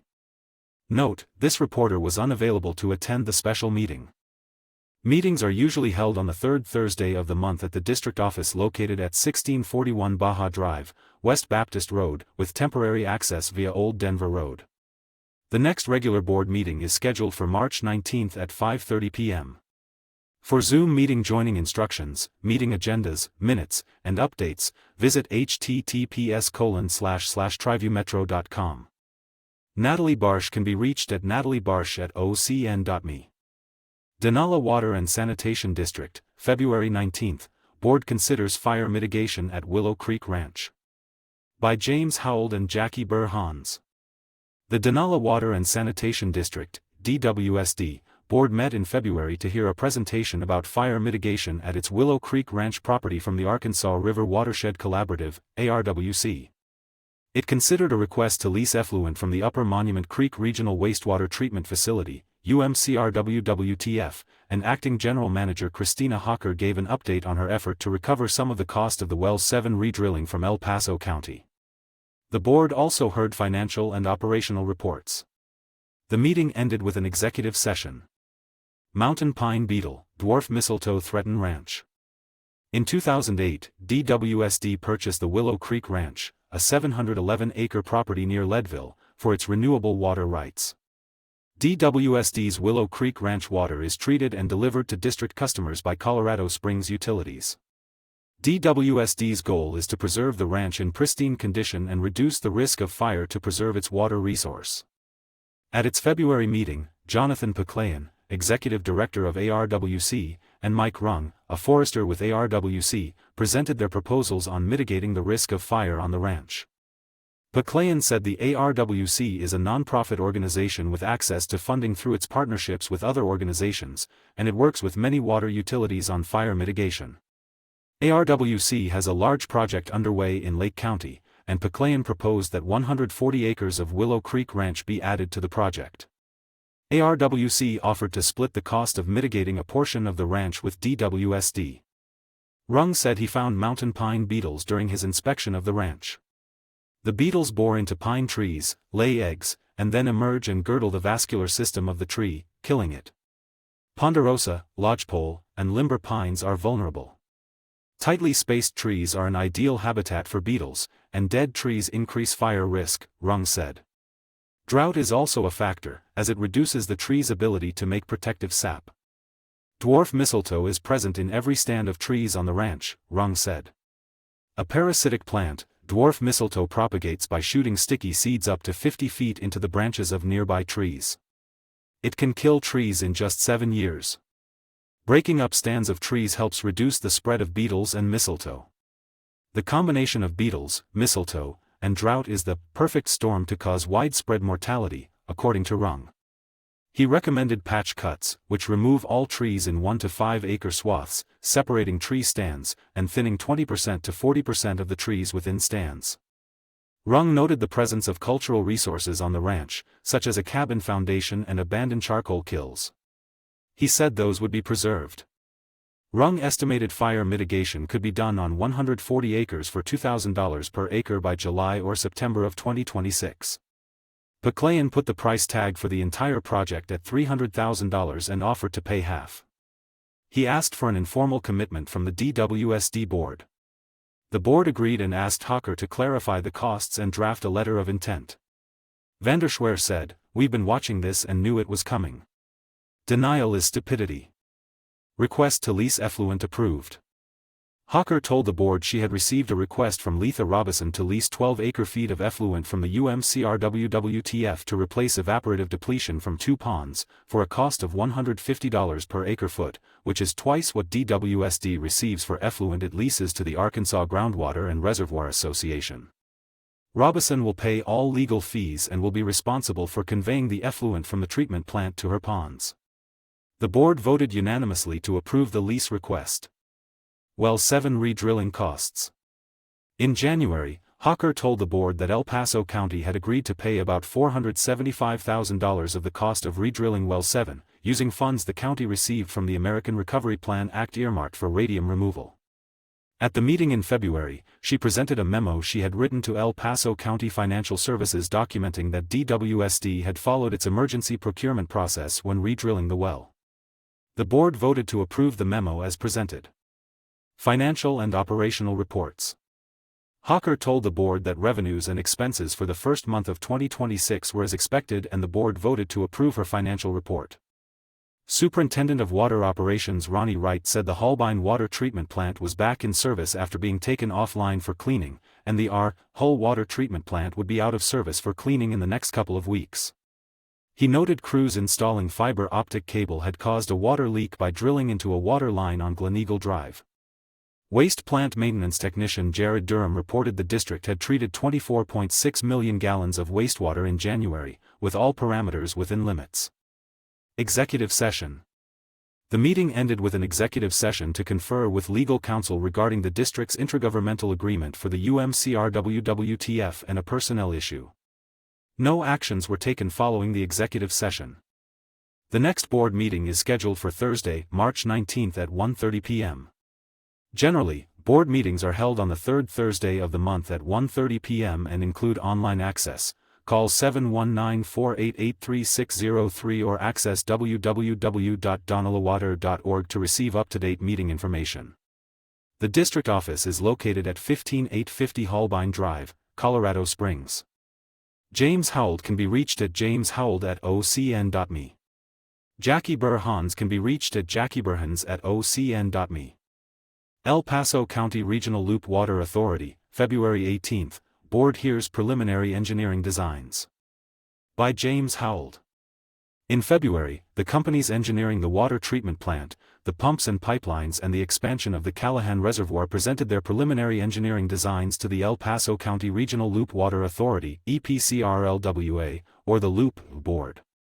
For this meeting, the Loop Board invited board members from the 3 participating districts to attend. The Donala Water and Sanitation District was represented by Board President Wayne Vanderschwer and Directors Kevin Deerdorf, Ken Judd, and Scott McCullough. Mayor Mitch LaKind and Trustees Steve King, Laura Cronick, and Chad Smith attended on behalf of the Town of Monument. Woodmoor Water and Sanitation District Board President Brian Bush and Directors Dana Franson, Roy Martinez, and Tom Rodham also attended. After the engineering presentations, the Loop Board heard a financial report and the meeting ended with an executive session. Loop Water Reuse Project takes shape. In his opening remarks, Loop Board President Jesse Schaefer said Merrick & Company, Burns and McDonnell, and CDM Smith have been working tirelessly against tight deadlines. The project began in 2021 and, in 2022, received $4 million in funding from the American Recovery Plan Act. Rebecca Hutchinson, the Loop's interim workflow manager, said the goal of the Loop is to remove reliance on Denver Basin groundwater by recovering reusable return flows from the participating districts. The project will expand the capacity of the Callahan Reservoir in 2 phases, first from 640 to 740 acre-feet, and then to 2,200 acre-feet. The water treatment plant will also be developed in 2 phases. In Phase 1, it will treat 2 million gallons a day, increasing to 4 million gallons per day in the final phase. Hutchinson commented on milestones to date, which include the departure of Cherokee Metropolitan District, CMD, from the project, the expansion of the Loop's board to 6 members, 2 from each participating district, negotiations with CMD for the purchase of its Sundance pipeline, the completion of a letter of intent with Tallgrass forming a public-private partnership to provide construction funding, and work on easement acquisition, the control network, and boundary surveys. Water treatment plant design. Nicole Rachelson, department manager at Burns and McDonnell's Municipal Water Treatment Group, discussed the design for the water treatment plant. She said 14 water quality factors were considered in the design, including total dissolved solids, TDS, taste and odor, total organic carbon, and PFAS chemicals, sometimes called forever chemicals due to their resistance to decomposition. Baseline measurements for these factors were taken in the water diverted from Fountain Creek, and target amounts in treated water were established. Rachelson said water quality testing showed TDS to be the biggest challenge. 3 alternatives to treat TDS were considered, and granular activated carbon, GAC, was chosen as the best approach because it can meet future regulations and is easy to operate. Rachelson laid out a treatment protocol with multiple stages. Sedimentation. Ultrafiltration using membranes. GAC. Reverse osmosis. Alkalinity adjustment and chlorination. Rachel Sun also presented a floor plan for the treatment plant and explained how its capacity could be doubled with no building expansion. Pump stations and pipelines. Kyle Lubras, a project engineer with Burns and McDonnell, presented the design for the pump stations and pipelines needed to convey water 52 miles north to customers in the participating districts. He laid out a pipeline plan requiring 3 parts. First, a southern alignment that would connect the water treatment plant to the existing Sundance pipeline, then a central alignment that would repurpose 20 miles of the pipeline, saving time and construction costs, and, finally, a northern alignment that would extend from the Sundance pipeline to the member agencies. 3 designs were considered for the pump stations, Lubras said. The first alternative, which Burns and McDonnell recommended as the best balance of safety, reliability, and long-term cost, called for 5 pump stations, allowing the system to operate at lower, more manageable water pressures. The 2 other alternatives required 4 pump stations but required higher pressures, making leaks more likely. All 3 designs called for standardized pump stations to simplify maintenance and parts inventories and for chlorination boosting at all pump stations. The pump stations will communicate with each other via fiber optic cable. The system relies on existing storage capacity in the participating districts for resiliency in case of a pump station failure. Callahan Reservoir expansion. Eli Gruber, a water resources engineer with CDM Smith, presented 3 alternatives for expanding the capacity of the Callahan Reservoir. He recommended rehabilitating the existing dam embankment to handle the increased storage capacity the loop required rather than building a new embankment in the same location as the existing embankment or building a second, redundant embankment to the north of the existing embankment. Gruber recommended changing the point of diversion from Fountain Creek, which would keep the water in the reservoir cooler, improving its quality. Financial report. Schaefer told the board that invoices totaling $168,000 had been received in January. The invoices were from accounting, legal, and engineering companies. The board approved payment of the invoices. He noted that the loop had received reimbursement of $375,000 from the El Paso Board of County Commissioners for the loop's expenses during the 3rd quarter of 2025. The bank reconciliation included in the board packet for the meeting said the loop had $836,000 in the bank. The board voted unanimously to accept the financial report. Executive session.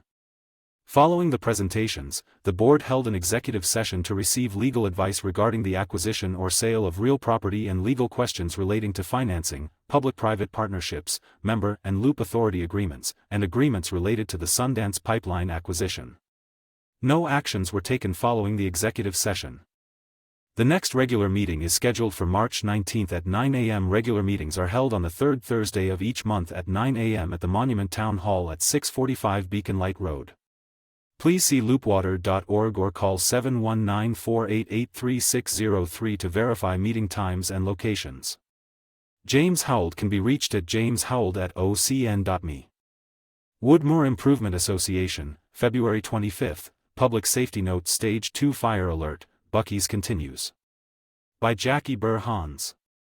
The Woodmoor Improvement Association, WA, board met on February 25 to hear a public safety report on the county fire alert status, the status of the Buc-ee's project, and director reports. Stage 2 Fire Alert. Director of Public Safety Brad Gleason reported that El Paso County has enacted Stage 2 fire restrictions. This means you can't burn anything outside. One exception is that you can use liquid propane or natural gas stoves or grills that are at least 3 feet from all flammable materials. Flames must be under 2 feet and have a switch so they can be turned off. He also cautioned residents to be mindful of hot work like welding and grinding, because he has seen some fires started that way. Gleason said it is very dry outside and asked that residents be extra careful. President Brian Bush noted that there had been 4 grass fires in the previous 24 hours. Information on the fire stage level can be found on the sheriff's website at epcsheriffsoffice.com/services/fire-information, where they have a handy chart of what is restricted and additional information on what evacuation notice levels require. Buc-ee's project continues at county level. Bush reported that the Northern El Paso Coalition of Community Organizations, NEPCO, was continuing its involvement in tracking the Buc-ee's proposal. He said that WIA was asked to get re-involved and gave permission to use the letter it had written to the Palmer Lake Board of Trustees.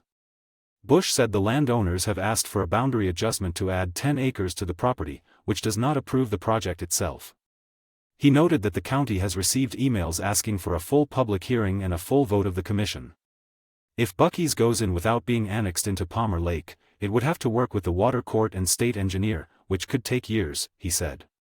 Bush said that at this point, WIA is concerned but not involved, as there is too much it doesn't know. Highlights. Vice President Peter Billy said the WIA had signed an agreement with its IT contractor. Treasurer Bush reported for Treasurer Pete Giusti that finances are doing fine but that there are 347 unpaid annual dues. WIA will send reminder letters by March 15. He noted that WIA had ended 2025 with a small surplus. Covenants, Director Jennifer Davis reported 27 covenant items resulting in 4 violations related to trailers and chickens. 12 issues were resolved through friendly communications. In January, WIA processed 10 HOA checks, which ensure there are no violations that can hold up a home sale. There were no hearings in January or February, with the possibility of one scheduled for March. Davis said that if residents have a question about a fence meeting HOA standards, they can call WIA. Architectural Control, Director Ed Miller reported 14 project submissions in January, 3 of which were approved administratively and 11 by the Architectural Control Committee, which puts the approval rate at 100% for the year. Forestry, Director Jason Hen said WIA completed 6 forestry and firewise visits, noting that it is a slow time of the year. The first batch of mitigation reimbursements were paid, and there is $120,000 left of the 50-50 matching grant. Bush encouraged residents to take advantage of the grant, saying this is a great time to do mitigation. Common areas. Director Steve Cutler reported that the damage to the snow fence at Toboggan Hill was repaired. He asked residents to notify Woodmoor Public Safety, WPS, if they see someone damaging it in the future. Bush said WPS patrols regularly, and if WIA catches anyone intentionally removing or damaging the snow fences, it will take action. President Bush noted that WIA expects to act on the Highway 105B project easements next month, and he anticipates adopting a revised version of the rules and regulations as updated by Davis. Finally, he noted that March will be the last month for WPS Chief Kevin Nielsen. The WIA Board of Directors usually meets at 7 p.m. on the 4th Wednesday of each month in the barn at 1691 Woodmoor Drive, Monument. The next meeting will be on March 25. The WIA calendar can be found at www.woodmoor.org/events/. Once approved and posted, the WIA board meeting minutes can be found at www.woodmoor.org/board-of-directors// Jackie Burr Hans can be reached at jackieburhans@ocn.me. Letters to our community, dollars to donuts. What is the purpose of the D38 Financial Transparency Committee, FTC, and the Parents and Community Advisory Committee, PCAC? To assist, access, and advise D38 on budgets and funding priorities. Such as, our school district infrastructure is crumbling. Holes in the walls and deteriorated buildings. Kids packed into trailers like sardines in a can. Half of our schools are in disrepair, deferred maintenance. One day we may have full numbers to discuss. Teachers are giving up on their calling, sad. And when schools fall down, students fall down, and so do test scores. And our community suffers. What now? How long until it's addressed? Ever? Or never? Adjust priorities? Maybe. In summary, there is no I in team. We are a team. Let's do it now. Gordon Reichel. Our community news welcomes letters to the editor on topics of general interest to readers in the Tri-Lakes area. Guidelines for letters are found here.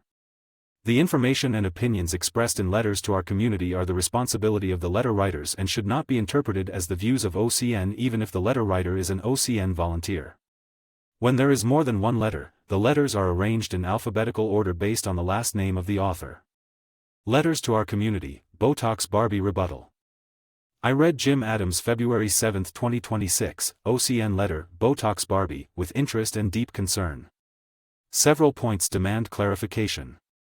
First, Mr. Adams displays a fundamental misunderstanding of U.S. civics. Non-citizens, including legal permanent residents, are prohibited from voting in federal, state, and most local elections. Citizenship carries specific privileges and responsibilities, foremost the right to vote in our republic. Non-citizens cannot vote in countries like Ireland, Poland, Spain, or Finland without first naturalizing, yet the editorial implies the U.S. should open its elections to nationals from Mexico, Russia, China, or elsewhere. Such a policy would invite unacceptable risks of foreign interference.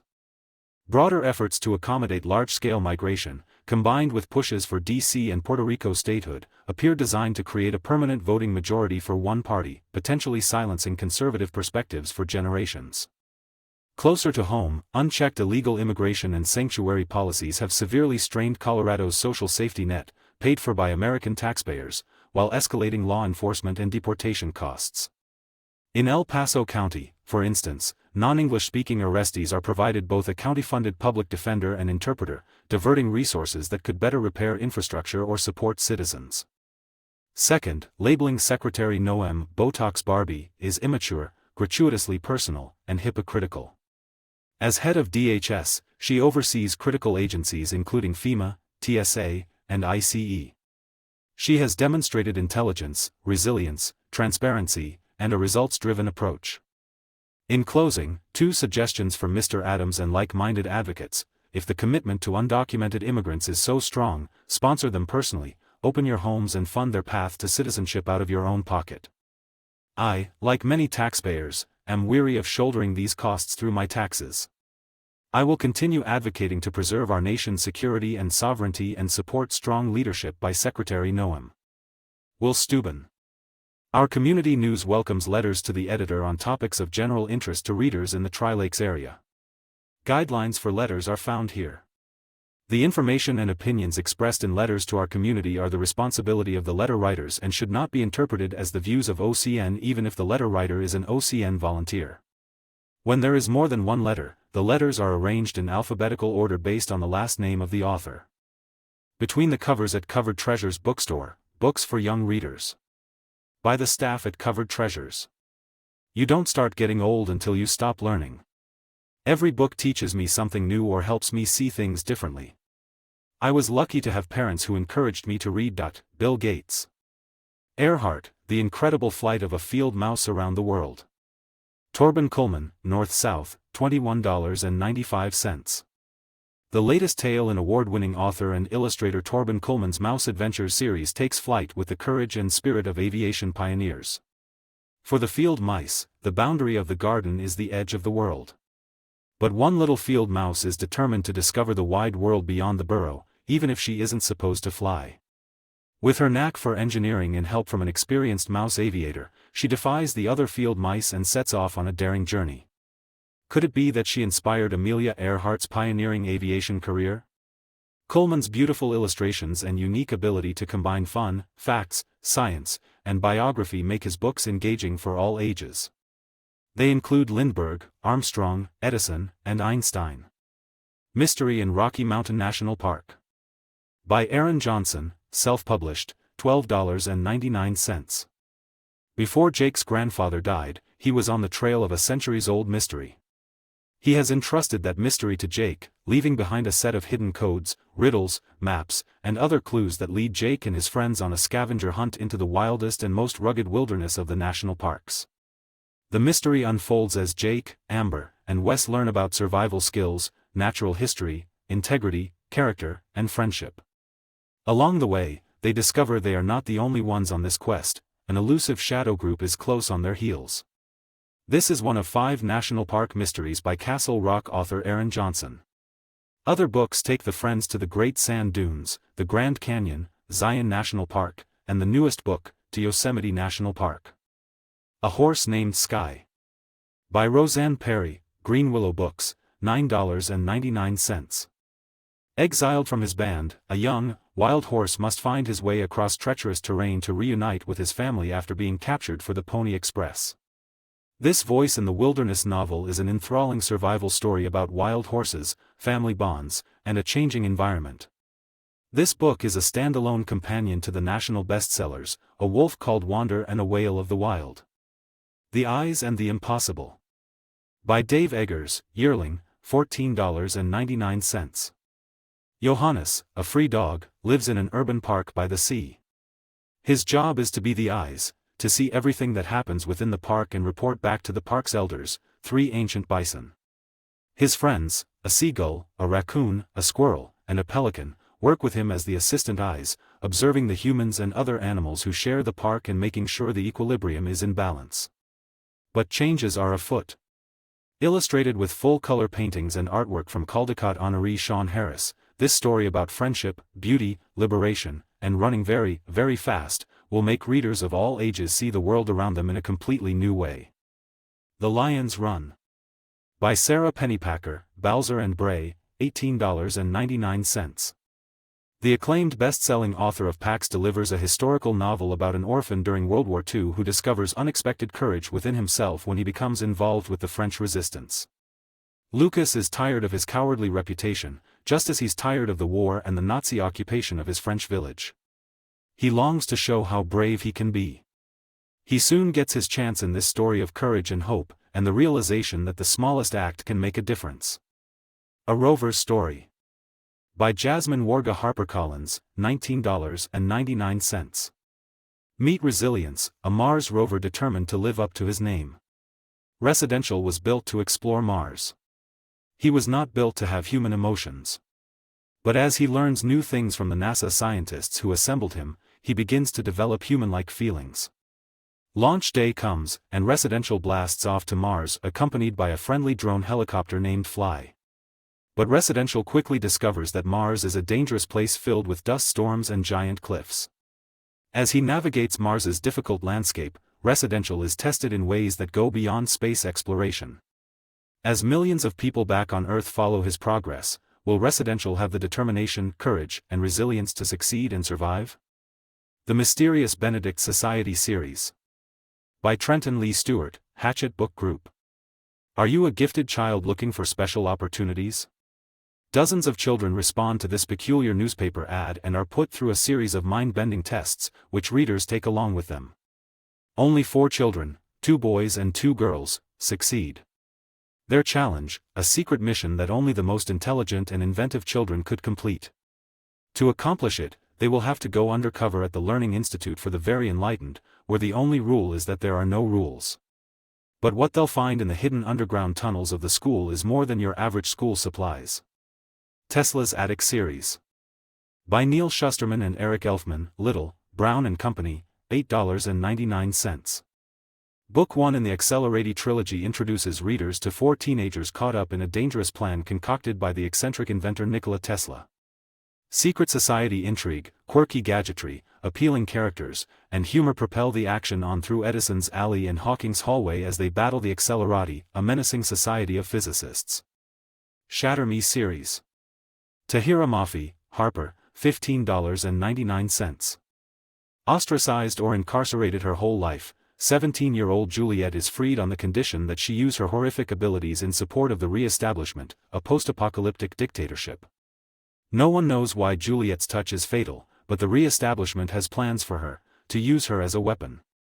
But Juliet has plans of her own. After a lifetime without freedom, she's finally discovering a strength to fight back for the very first time. This is the first book in the riveting dystopian series for teenage readers, with an unforgettable heroine. Until next month, happy reading. The staff at Covered Treasures can be reached at books@ocn.me. February library events, quilt exhibit, craft groups, device drop-in, and tax assistance. By Harriet Halbig. The Monument Library's winter adult reading program ended on February 28. Over 400 patrons participated in the program, reading or attending selected library programs at least 30 minutes a day for 30 days to receive the exclusive Warp coffee mug and a coupon for a free dessert from the Crumble Bakery. For many years, the Palmer Divide quilt makers have hung their new and vintage quilts and other items in the Monument Library during March. Come in to admire their creations. A document listing the titles and creators of each item will be available at the circulation desk. This is always a special time at the library and completely changes the surroundings.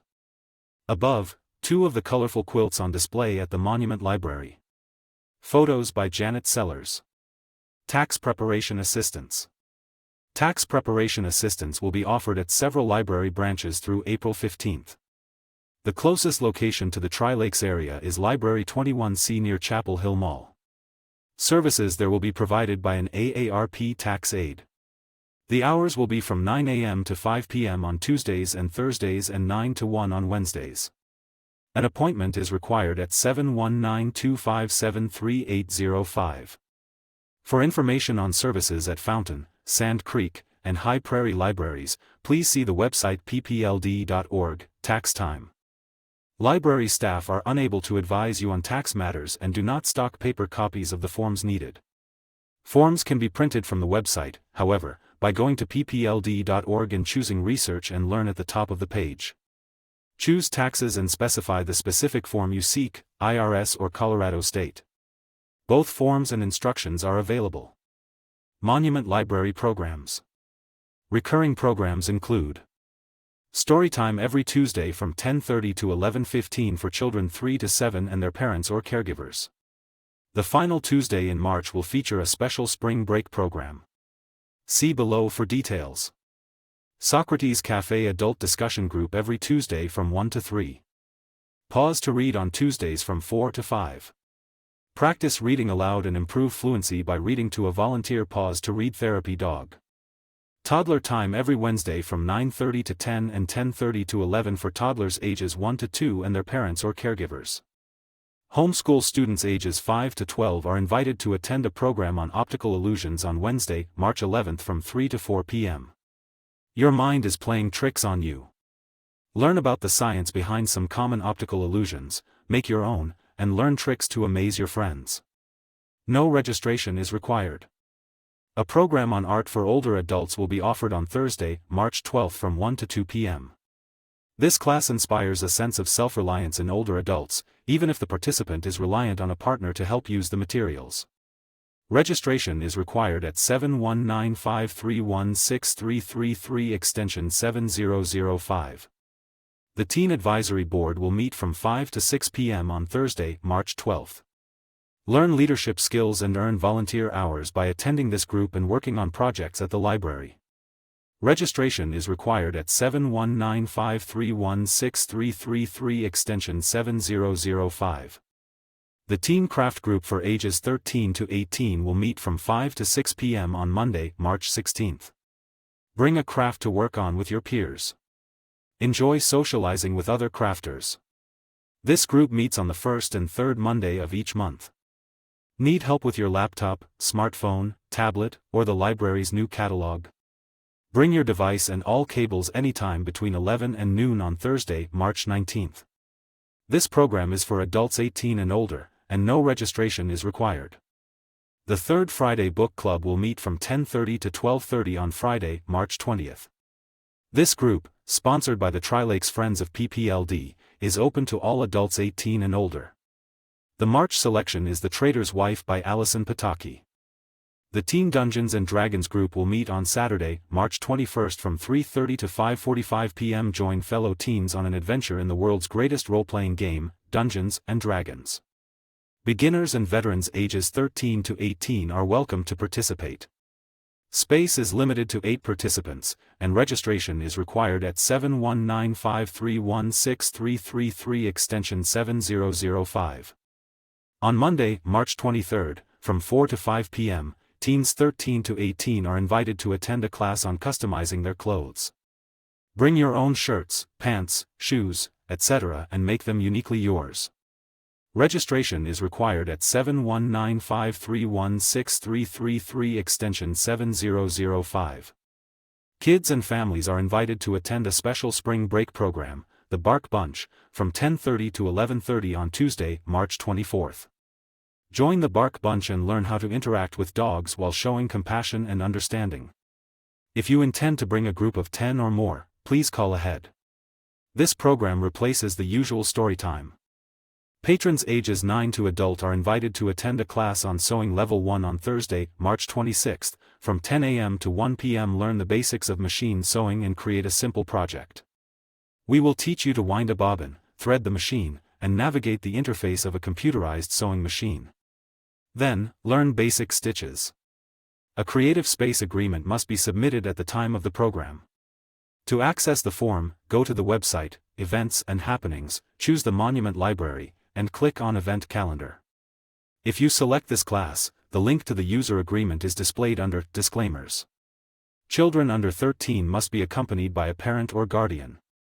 Registration is required at 719531633 extension 7005.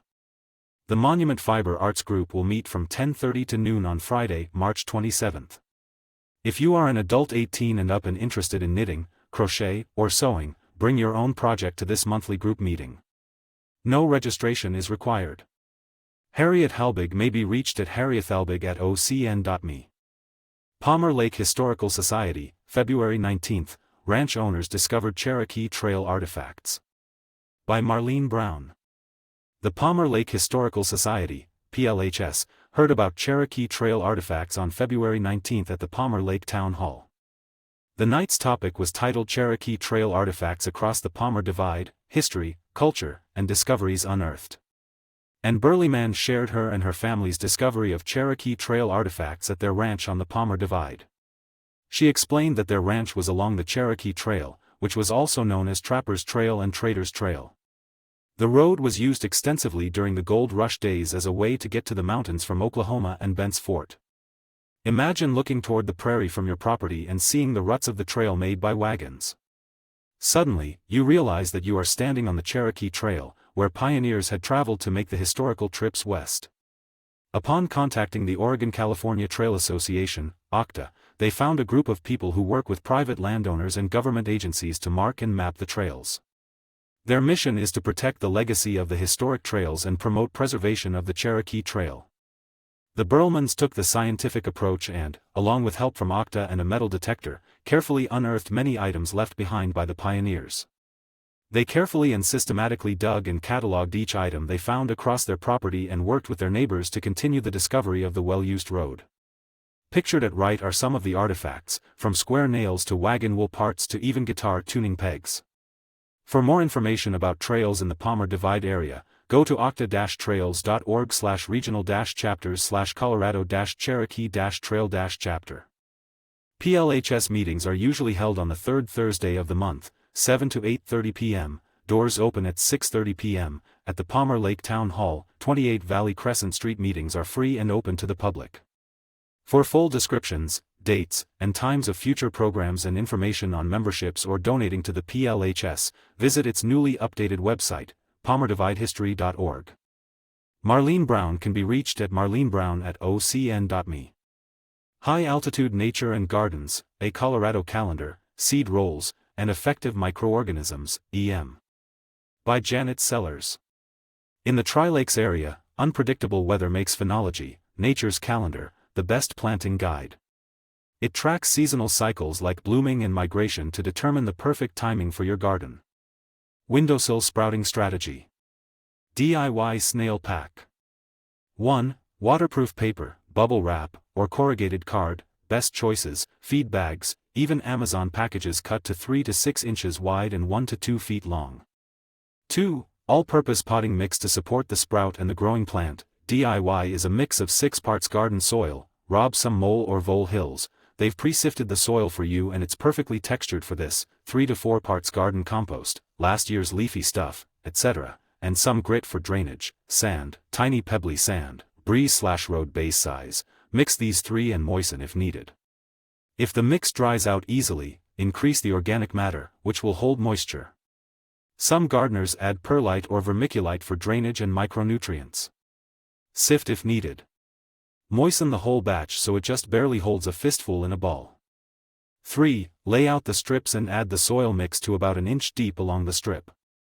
4. Roll the strip like a sushi snail, tie or rubber band it, set vertically in the tray, drizzle seeds along the top edge and top off with a thin coat of sand to keep seeds in place, moisten. Some add a light sprinkle of cinnamon to deter pathogens. 5. Set the roll on a dish or tray, mist or water lightly, and tent with a sandwich bag or larger to retain moisture. Be sure to check the moisture daily. This mimics nature's leafy mulch. Effective Microorganisms. My research experience in Japan exposed me to the bridge between ancient respect for the land and the modern microbial technology used today. Traditional Japanese farmers have long recognized the power of forest leaf litter, ofuchi, and rich, black soil, to jumpstart compost, which is the ancient wisdom EM sought to standardize and offer for today's agriculture. The microorganisms are a non-toxic blend of beneficial bacteria, yeast, and fungi developed to naturally boost soil and plant health. By enhancing nutrient availability and suppressing pathogens, EM improves soil structure and accelerates organic decomposition.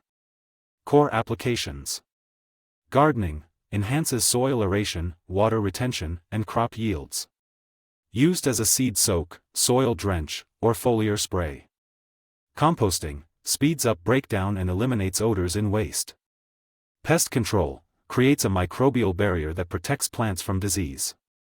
Livestock and environment acts as an animal probiotic and treats wastewater or ponds. You can buy EM concentrates or create a traditional Japanese version made of cooked rice in a mesh bag, buried under leaf litter in a healthy, undisturbed forest for 1 to 2 weeks. Janet Sellers is a researcher and columnist specializing in natural aesthetic landscaping and phenology. Her lazy gardening methodology focuses on low-intervention, nature-led ecological design.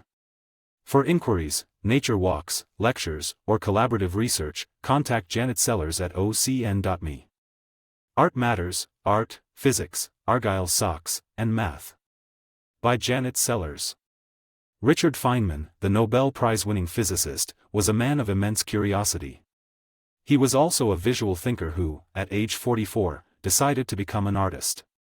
Signing his sketches under the pseudonym Ophi, Feynman spent decades capturing scientific awe through portraits and life drawings. He was encouraged by artists to embrace a relaxed, non-precise approach, a stark contrast to his meticulous scientific work. Interestingly, Feynman lived just a few miles from me in Pasadena. We even framed his drawings at the shop where I worked, which was near Caltech. Feynman's life was a testament to the idea that art and science aren't separate rooms, but different windows into the same world. One afternoon in the 1940s at a Cornell cafeteria, he overheard students discussing what he assumed was complex analytical geometry. It turned out they were actually discussing the logic of knitting Argyle socks. The Argyle pattern is a perfect example of applied geometry. Originating in the 17th century Scottish Highlands with the Clan Campbell, the pattern evolved from traditional tartan.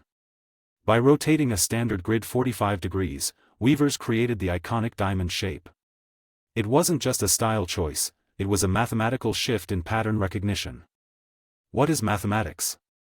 The word mathematics comes from the ancient Greek mathema, meaning that which is learned or knowledge. The suffix -tic stems from tychos, meaning the art of.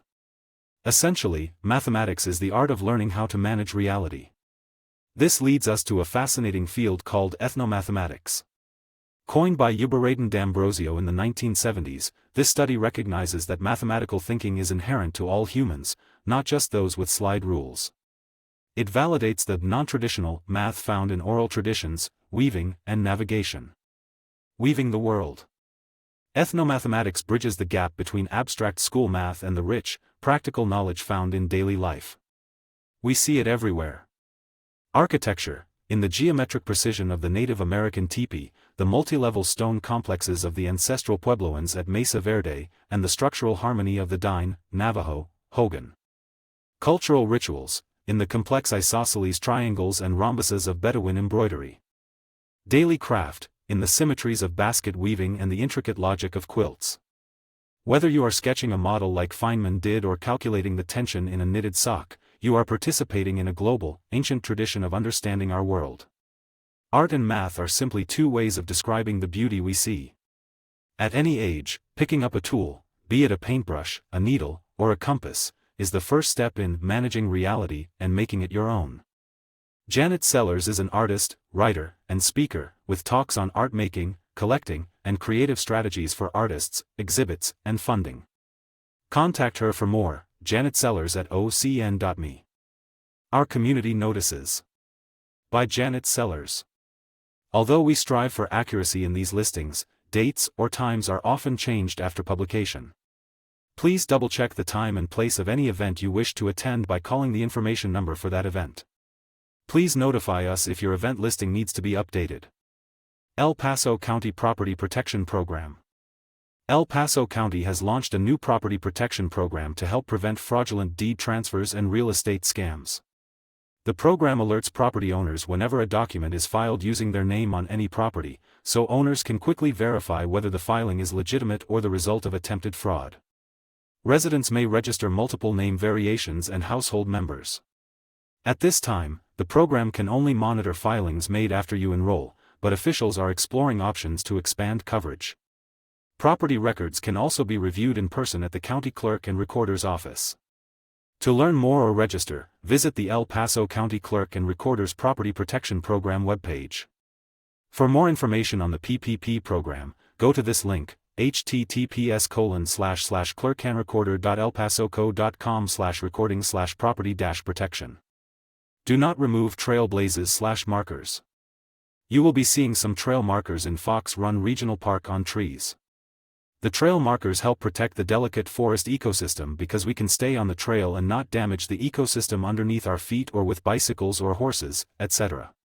These are traditional trail markers, especially useful and necessary in snowy, icy weather when we cannot see the actual trail. Our high desert forest climb is dependent on its skin of soil and plants to survive. When we honor this part of the forest we cannot see, the part we can see has a better chance to thrive amid us humans, the invasive species. School bus safety. Drivers who pass a stopped school bus with its stop arm extended and flashing lights constitute a dangerous and life-threatening violation of traffic laws. In Colorado, you must stop for a school bus with flashing red lights and an extended stop arm, stopping at least 20 feet away, unless you are on the opposite side of a highway divided by a physical, raised, or depressed median, b, on a two-lane road or one where painted lines, but no physical barrier, separate lanes. You must still stop. C. After stopping, you must remain stopped until the bus's lights stop flashing and it begins to move again. Colorado school buses are increasingly being equipped with automated stop arm cameras to record and catch drivers who illegally pass a stopped school bus. Recent legislation allows for the installation and use of these systems by school districts. Academy School District 20 in Colorado uses school bus cameras, including the stop arm camera system and interior cameras, to enhance student safety and to document drivers who pass a stopped school bus with flashing lights and an extended stop arm. Gleneagle-Sertoma Grant Deadline March 15. The Gleneagle-Sertoma Club is offering $2,500 to $20,000 grants to local 501(c)(3) nonprofits serving youth, veterans, or hearing health. Priority is given to Northern El Paso County organizations. Don't miss out. Request your application today via gleneagle-sertomaclub@gmail.com. Funding begins May 15. Tri-Lakes Cares needs your support. Tri-Lakes Cares is the only food pantry and human services organization serving northern El Paso County through emergency relief and self-sufficiency programs. The community-based, volunteer-supported center is a critical resource for our neighbors in need. The best way to help support Tri-Lakes Cares is to donate. Visit https://tri-lakescars.org/donate to learn how to donate money, medical items, personal supplies, or food. Please check the web for current needs in our food pantry at https://tri-lakescars.org/donate/current-needs. Donation drop-off hours are Monday through Thursday, 9 a.m. to 4 p.m. For more information about Tri-Lakes Cares or how you can help, contact Tri-Lakes Cares at 719-481-4864 or info@tri-lakescares.org. Get help in Larkspur. Larkspur Church has a food bank and care center that offer a good variety of non-perishable food items, as well as clothing for men, women, and children, some household items available too. We're here to help. If you are in need, or know someone who is, please reach out to Jeff at gethelp@larkspur.church. If you would like to donate, contact Jeff by the same email to arrange a pickup. Black Forest Log School needs your help. Please help preserve the historic school for another 103 years. New exterior damage was discovered. It has exceeded the budget renovation funds. Friends of the Black Forest Log School, a 501c3 corporation, appreciates your donation. Please send a check or bring cash to Black Forest Community Foundation, 6770 Shoup Road, Black Forest, Colorado 90808. www.beeflogschool.com Forest and gardening volunteers needed. Friends of Fox Run Park has openings for student volunteers, and grown-ups, too, most of the year for various tasks. Besides tasks, the group offers information and skills demonstrations for each 2 to 3 hour session, and celebrates volunteers at the park with annual community events. The Tri-Lakes Cares on-site garden in Monument also needs volunteers in fall, spring, and summer. Gardening tasks include preparing garden beds, weeding, sowing seeds, and developing the compost. Bring gardening gloves. Some tools will be provided on the workdays. Contact Janet Sellers at janetsellers@ocn.me or Marlene Brown at marlenebrown@ocn.me for more information. State and county volunteer opportunities. The Colorado State University Extension Office in El Paso County has several opportunities for individuals interested in volunteering. https://elpaso.extension.coloradostate.edu/volunteer-opportunities. The El Paso County Sheriff's Office Volunteer Program is composed of a collective citizens group with a true and common desire to partner with the El Paso County Sheriff's Office by volunteering their services while learning more about the internal workings of the law enforcement community.